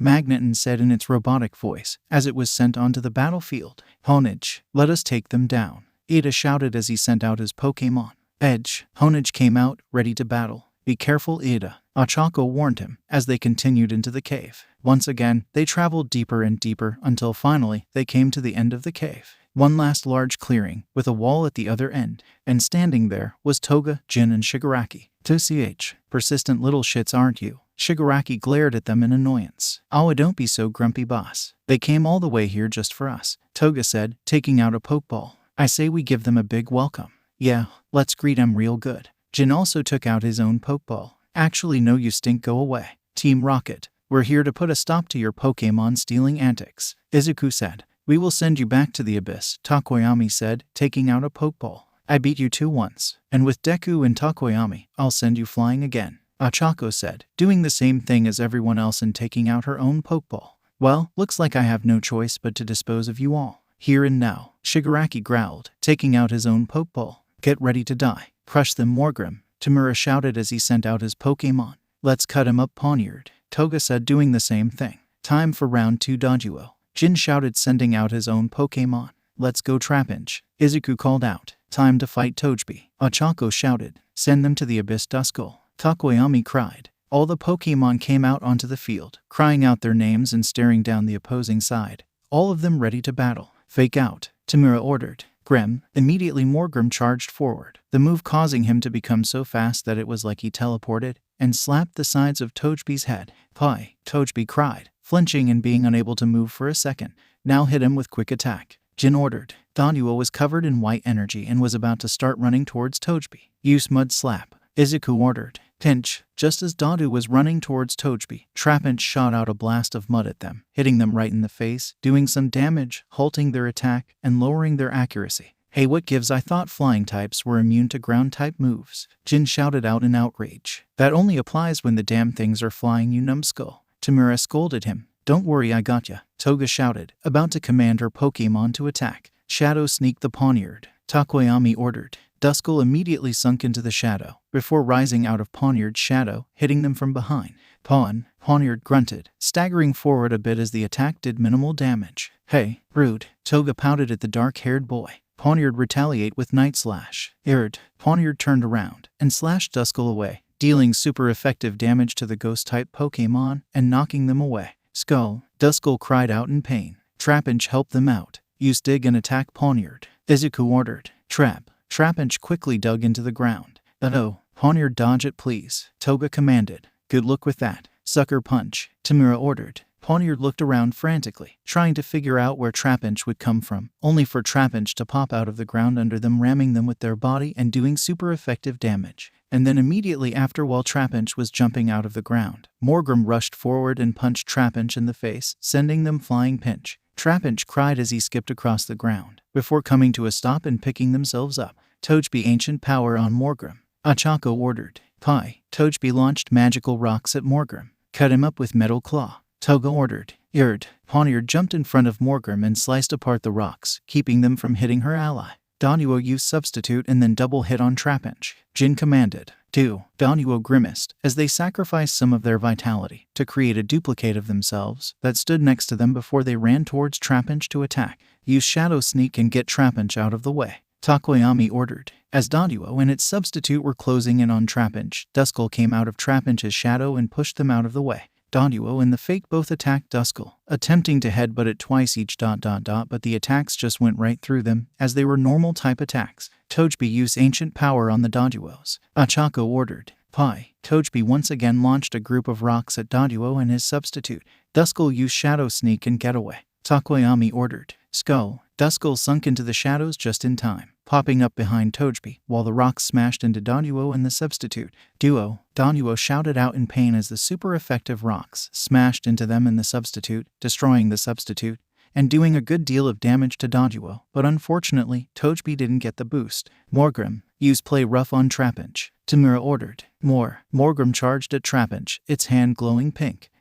Pinch. 𝗧𝗏 cried as it was punched in the face and knocked away onto their side. Keep going. Pound them to death, Morgrem, 𝗵𝗲 ordered maniacally. Morgrem cried as both its fists glowed pink, and it ran towards 𝗧𝗏, who was pulling themselves off the ground. Use bite, Izuku ordered. 𝗧𝗏's mouth glowed, and it caught Morgrem's fist in their mouth, biting down on their arm. Morgrem cried out in pain, panicky flailing around its arm to try and throw 𝗧𝗏 off, but the smaller Pokemon held on tight and sank its teeth deep into their arm. Don't worry, boss, I'll help, Toga said. Use Swords Dance and then Metal Claw. Poniard rubbed its blades together in a dance-like motion, increasing its attacks 2 stages before its claws glowed, and they grew to 3 times the size. 𝗧𝗏 let go and used to dig to get out of there, Izuku ordered desperately. 𝗧𝗏 quickly let go of Morgrem's arm, but barely had any time to start digging before Poniard's blade crashed into their body, hitting them across the cave and slamming them into a wall. 𝗧𝗏, Izuku shouted out in fear and concern. 𝗧𝗏 hit the ground, landing on their stomach, and everyone could see that it was fighting to stay conscious, trying not to faint, as it painstakingly pulled itself onto their legs. Hey, looks like your pathetic Pokemons had enough. It's no match for Morgrem, 𝗵𝗲 cackled. Morgrem cackled alongside its trainer. 𝗧𝗏, get up. I know you can. We need to keep going if you want to get stronger, Izuku encouraged them. Please, 𝗧𝗏, I believe in you. 𝗧𝗏. 𝗧𝗏 shook their head and forced themselves into their legs, once again ready to fight. Great job, 𝗧𝗏, Izuku cheered. 𝗬𝗏 support 𝗧𝗏 with life dew, 𝗂𝗏 ordered. 𝗬𝗏 ran over to 𝗧𝗏 and started forming the life dew in their hands. Oh no, you don't, Jin shouted. Finish 𝗧𝗏 off with quick attack 𝗳𝗏. Move them out of the way with Shadow Sneak, Takoyami ordered. 𝗳𝗏 yelled as it was surrounded in white energy, before running towards 𝗧𝗏 at top speed, and in the nick of time, Duskull appeared behind 𝗧𝗏 and moved them out of the way, causing 𝗳𝗏 to run through them and smack into the wall. 𝗳𝗏 cried out. That is getting really annoying, Jin shouted. Great strategy, buddy, keep going. Don't worry, buddy, I'll knock him out. Use Night Slash, 𝗃𝗃 commanded. Poniard's blades turned black, and they charged at 𝗃𝗃. Shadow Sneak on 𝗲𝗃. 𝗃𝗃 shouted. You're getting predictable. Sucker Punch, 𝗃𝗵𝗲 ordered. 𝗃𝗃 sunk into the shadows, causing Poniard to miss their attack. But as they came up behind 𝗲𝗃 immediately turned around and punched 𝗃𝗃 in the face. Their fists cloaked in dark energy, doing super effective damage and sending the ghost type flying. 𝐬𝐻, 𝗃𝗃 cried as they hit the wall. Mud slap on 𝗲𝗃. 𝐒𝐿 ordered. 𝗵𝘃𝗲 shot out blasts of mud at 𝗲𝗃, hitting them and doing a bit of damage, and lowering their accuracy as they tried to whip mud out of their eyes. Now use dig. 𝐒𝐿 ordered. Sucker Punch. 𝗃𝗵𝗲 roared. Confuse Ray. 𝗃𝗃 countered. As 𝗃𝗃 dug into the ground, and 𝗲𝗃 charged up a dark energy-powered punch, 𝗃𝗃 charged up a yellow light and shot it at 𝗲𝗃. 𝗲𝗃 looked at the light as it spun around them, and suddenly everything became dizzy. 𝗃𝗃 came out of the ground below 𝗲𝗃 and tackled them, sending them flying. 𝗲𝗃 still tried to use Sucker Punch, but since they were confused, they just hit the closest thing to them, that being Poniard. Poniard cried out in pain and confusion as 𝗲𝗃 socked them in the face, knocking them to the ground. Boss, what the heck? 𝗃𝗃 pouted at 𝗃𝗵𝗲. Don't blame me, you idiot. 𝗲𝗃's confused. 𝗃𝗵𝗲 shouted at her. 𝗃𝗠𝗠, agility, and then 𝗃𝗃 the 𝗃𝗃. Jin commanded. 𝗃𝗠𝗠 became shrouded in a blue aura, and they ran at 𝗃𝗃, their beak glowing before they hit 𝗃𝗃 with a mighty peck. 𝗃𝗃 cried as they were once again thrown across the cave. By the time they hit the ground, they were already unconscious. 𝗃𝗃 ... You did good, buddy, 𝐒𝐿 said, returning 𝗃𝗃 to his pokeball. 𝗳𝗵𝗲, avenge them. 𝗳𝗵𝗲 came out, with an angry look on their face, ready to get revenge for 𝗃𝗃. 𝗃𝗃 use ancient power on 𝗃𝗠𝗠. 𝐴𝐵𝐿 ordered. Metal Claw, 𝗃𝗃 commanded. 𝗃𝗃 shot rocks at 𝗃𝗠𝗠, and Poniard jumped in front of them and sliced them to pieces. Shadow Sneak and Poniard, 𝗃𝗃 ordered, capitalizing on an opening. Use Vine Whip after 𝗃𝗃 hits them. 𝗂𝐿 followed up. 𝗃𝗃 popped up behind Poniard and smacked them forward, where 𝗳𝗵𝗲 then smacked them back with vines, sending them to the ground, unconscious. 𝗂𝐿, you double-teamed me, 𝗃𝗃 pouted, before sending out her next Pokemon. Ditto come out and give them a taste of their own medicine. Ditto cheered as they came onto the battlefield. They looked at 𝗳𝗵𝗲 and immediately started to change form until they turned into an exact copy of 𝗳𝗵𝗲. Future sight on Ditto, 𝗃𝗃 ordered. 𝗃𝗃 formed orbs of psychic energy around him, before sending them away via some kind of portal. Sucker Punch, 𝗃𝗵𝗲 ordered. 𝗲𝗃 charged at 𝗃𝗃 and punched them in the face the moment the attack ended. 𝗃𝗃 cried as they got launched by the attack. Drill Peck on 𝗃𝗃. Jin ordered. Stop them with ancient power. 𝗃𝗃 shouted. 𝗃𝗠𝗠 charged at 𝗃𝗃, its speed having been multiplied by agility, and it pecked 𝗃𝗃 hard, sending it flying to the ground, unconscious. However, the moment 𝗃𝗠𝗠 finished its attack, it was bashed in the face with rocks, sending it to the ground, also unconscious. 𝗃𝗃 glowed blue as the attack hit, signifying that they finally got the buffs. You did well, 𝗃𝗃. Return. 𝗃𝗃 commended his Pokemon as he returned them to their ball. Come out, 𝗃𝗃. Get out here, 𝗃𝗏𝗏, Jin said, sending out his next Pokemon after returning his old one. The two new Pokemon took to the field and the battle continued. Alright, 𝗃𝗃 baton pass. 𝗃𝗃 ordered. Shadow Sneak, don't let him switch, Jin ordered. Thunder wave them the moment they come out of the shadows. 𝗃𝗃 ordered. 𝗃𝗏𝗺 quickly sunk into the shadows, before appearing behind 𝗃𝗃, but before they could attack, 𝗃𝗃 shot them with a wave of electricity, paralyzing them, and stunning them for a moment. That was long enough for 𝗃𝗃 to return to their Pokeball. Come out tranquil. 𝗃𝗃 smiled confidently as she sent out her next Pokemon. Tranquil spread its wings as they came out, glowing blue as they received the boost to all their stats from 𝗃𝗃. Roll out on the bird Ditto. 𝗃𝗃 ordered. Stop them with rollout 𝗳𝗵𝗲. 𝗂𝐿 counter ordered. Both 𝗳𝗵𝗲 and Ditto rolled into balls and were surrounded with light brown energy as Ditto rolled towards Tranquil, but 𝗳𝗵𝗲 crashed into their side, moving them away. Oh, this is fun. Keep going, Ditto, 𝗃𝗃 said. Keep using rollout 𝗳𝗵𝗲. 𝗂𝐿 ordered. Ditto. The two now identical Pokemon crashed into each other over and over again with rollout, doing more damage to each other each time. Use Assurance on 𝗳𝗵𝗲 after they clash again. 𝗃𝗵𝗲 commanded. 𝗲𝗃 reeled back their open palm as it glowed with dark energy. 𝗳𝗵𝗲 and Ditto crashed into each other once more. their attacks clashing, and that's when 𝗲𝗲𝗄𝐻 jumped in and smacked 𝗧𝗵𝗲 in the side, 𝐒𝐴𝑠𝑢rance doing double damage having hit right after one of his allies' attacks. Pin, 𝗧𝗵𝗲 cried out, as they were knocked out of rollout, and smacked across the battlefield onto their back. Alright, 𝐒𝐸𝐻, don't let up. Knock him out with wood hammer, 𝗃𝗲 ordered eagerly. 2. 𝐒𝐸𝐻 stopped using rollout and jumped in the air, coming down towards 𝗧𝗵𝗲, their arm glowing green and forming a hammer shape. Knowing that 𝗧𝗵𝗲 couldn't dodge, Izuku saw only one course of action. 𝗧𝗵𝗲 counter with wood hammer, 𝐒𝐻. 𝗧𝗵𝗲 sat up and formed a wood hammer of their own.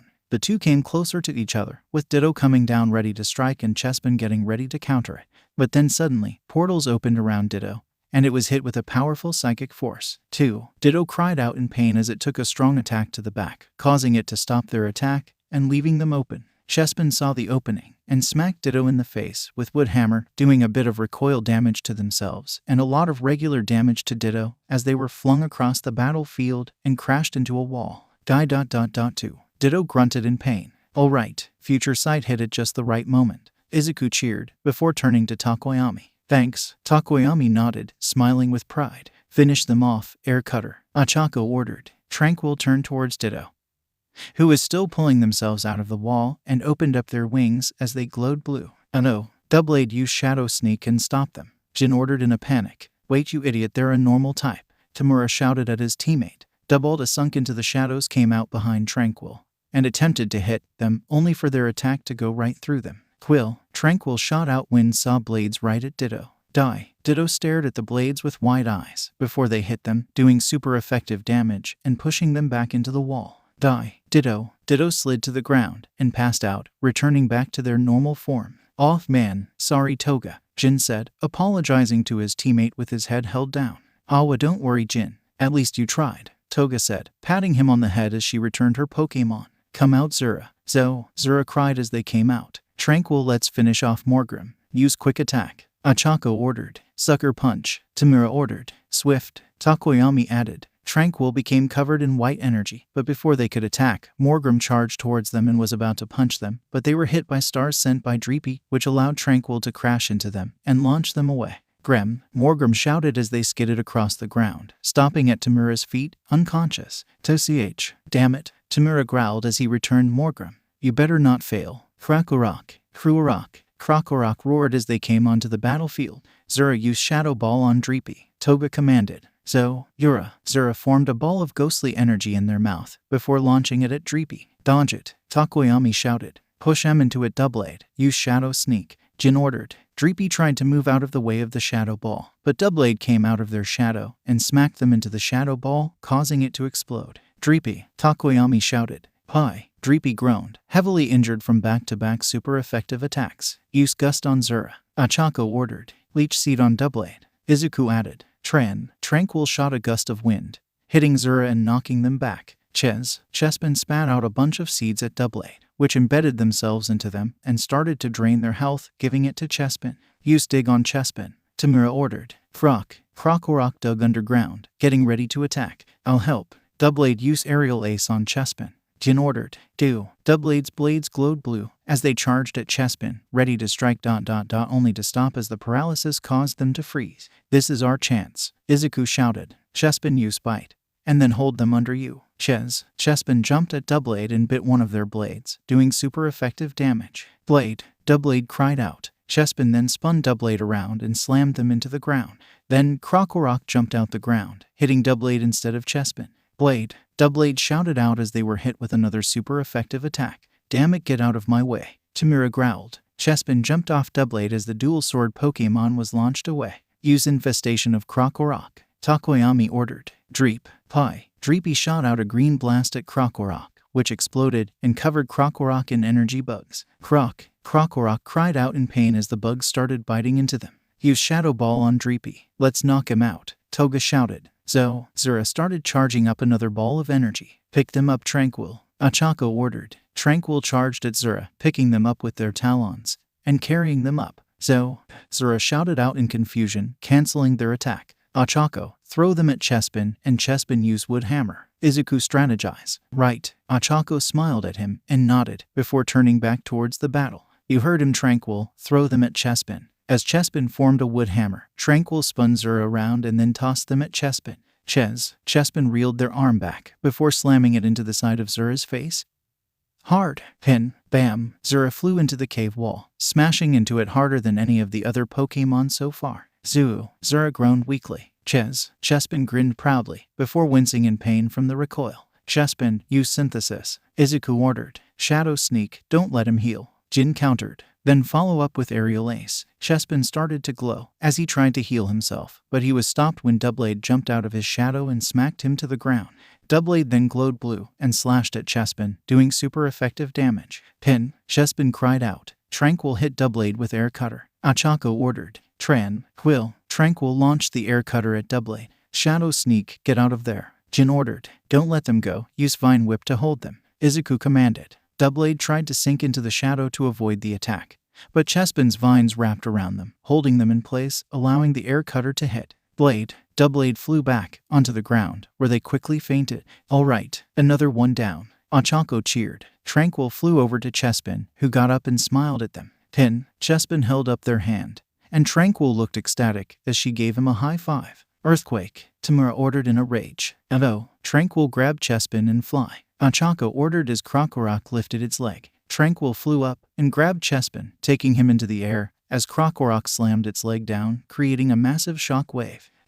Dreep. The earth came up around Zura and 𝗲𝗏𝗄, hitting them and causing both of them to fall to the ground, unconscious. Hey, Toga gave Shigaraki an offended look. Just send out your next Pokemon. Tamura shouted at her. Geez, such a grump. Toga pouted, returning Zura and grabbing her next Pokemon. Come out Golbat. Defeat the Morikorio. Takoyami said, sending out his next Pokemon. Kick their butts Magneton. Jin said, sending out his own Pokemon. Oricorio and of course their ghost-type form. Magneton and Golbat took to the field. Alright, Golbat used Supersonic on Tranquil. Toga ordered. Thunder Wave M Magneton. Jin added. Golbat. Golbat shot out a sonic wave at Tranquil. Dodge it. Ochako commanded. Tranquil flew to the side, dodging the wave. However, she was hit with Thunder Wave from Magneton, paralyzing them. 𝗂𝐿, use Rollout. Bounce around on the cave walls so you can hit Golbat. Izuku ordered. 𝗂𝐿 rolled up in a ball and rolled forward, hitting a wall and bouncing into it, and throwing themselves into the air at Golbat. Dodge it. Toga ordered. Golbat flew to the side, causing 𝗂𝐿 to fly right past them. Keep using Rollout. Bounce off the walls and hit them. Izuku ordered. 𝗂𝐿 hit the wall and bounced off it, aiming himself back towards Golbat. Keep dodging Golbat. Toga countered. Once again Golbat moved out of the way of the attack, but 𝗂𝐿 just bounced off the opposite wall and came at them again, hitting them with a super effective attack. Golbat cried out, but it only got worse for them as 𝗂𝐿 bounced off the ceiling and smacked them again, and then bounced off the ground and hit them again. A little help, guys, Toga asked her teammates as her Pokemon got pounded. Ugh, useless. Krokorok used Shadow Claw on 𝗂𝐿. Tamura ordered. Krokorok held up their claw, which grew and became shrouded into ghost-type energy. However, as they went to attack 𝗂𝐿, they encountered a problem, as they couldn't figure out where to attack because 𝗂𝐿 was bouncing all around the walls, never staying in one place for very long. Use Air Slash on Krokorok, Takoyami shouted Ori. One of Oricorio's wings glowed bright blue, and they flapped it at Krokorok, letting out an air blade at Krokorok. Krokorok cried as the attack hit him in the back, doing a good deal of damage. Don't worry, I'll stop them. Magneton used Lock On and then use Flash Cannon. Jin commanded. Magneton looked at 𝗂𝐿, locking onto them as they bounced around the cave hitting Golbat. Then they formed a bunch of gray energy in front of them before launching it. The energy hit 𝗂𝐿 as he was flying towards Golbat for another attack, blasting them out of their attack and sending them to the ground. 𝗂𝐿 groaned as he laid back on the ground. They were heavily injured and struggled to get back up to their feet. 𝗂𝐿, get up and use synthesis, Izuku commanded. Time for some payback. Air Cutter on 𝗂𝐿. Toga ordered. Give 𝗂𝐿 some time to recover. Use Quick Attack on Golbat. Ochako ordered. 𝗂𝐿 got up and started to glow, and as he was doing that Golbat pulled their wings back, which glowed as they got ready to unleash an attack, but Tranquil, cloaked in white energy, tackled Golbat, interrupting them. 𝗂𝐿 finished healing up, although since he was in a cave with little to no sunlight, his healing was a bit gimped. Use Scary Face on 𝗂𝐿. Tamura ordered. 𝗂𝐻. Krokorok glared at 𝗂𝐿.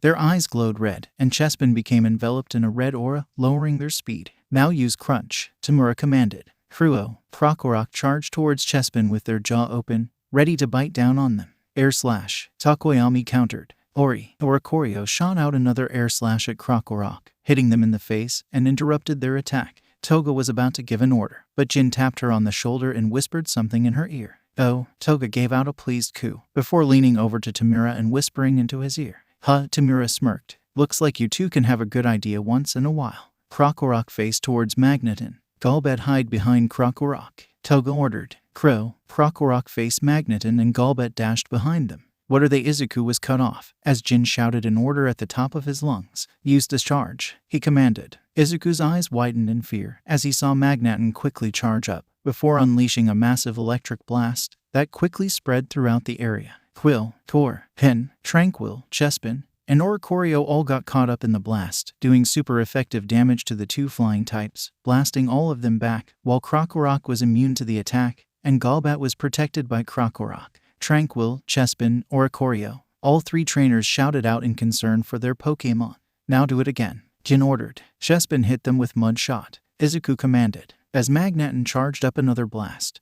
But 𝗬𝗵𝗲 shot out bullets made of mud out of their mouth, smacking Magneton in the face with 4 times super effective attack, stopping them in their tracks. 𝗓𝐺 used Revelayan Dance. Tokoyami ordered. Air Cutter. Ochako added. Mud Shot. Izuku commanded. 𝗬𝗫, Quill, Ori. All three of the Pokémon launched attacks at Magneton, which all landed, creating a small explosion. Magneton dropped out of the smoke of the explosion, falling onto the ground, unconscious. Awa darn it, I'm out of Pokémon, Jin stressed as he returned Magneton to his Pokeball. 𝗁𝐵𝐵 use Air Cutter on 𝗬𝗵𝗲. Toga ordered. Go. 𝗁𝐵𝐵 flew up and launched air saws at 𝗬𝗵𝗲, which landed, sending 𝗬𝗵𝗲 flying back. 𝗬𝗫. 𝗬𝗵𝗲 grunted as they pulled themselves up after receiving the super effective attack. Finish them. Shadow Claw. 𝗵𝗲 shouted. Crook. 𝗁𝐺 ran forward, with their claw outstretched and brimming with ghost-type energy. Wood Hammer. Izuku countered. Helping Hand. Tokoyami added. 𝗬𝗵𝗲 reeled his arm back, making a hammer with grass-type energy on his arm as 𝗓𝐭𝐴𝐺 flew in, and gave him a pat on the back with her glowing wing, doubling their attack power. 10. 𝗬𝗵𝗲 charged at 𝗁𝐺,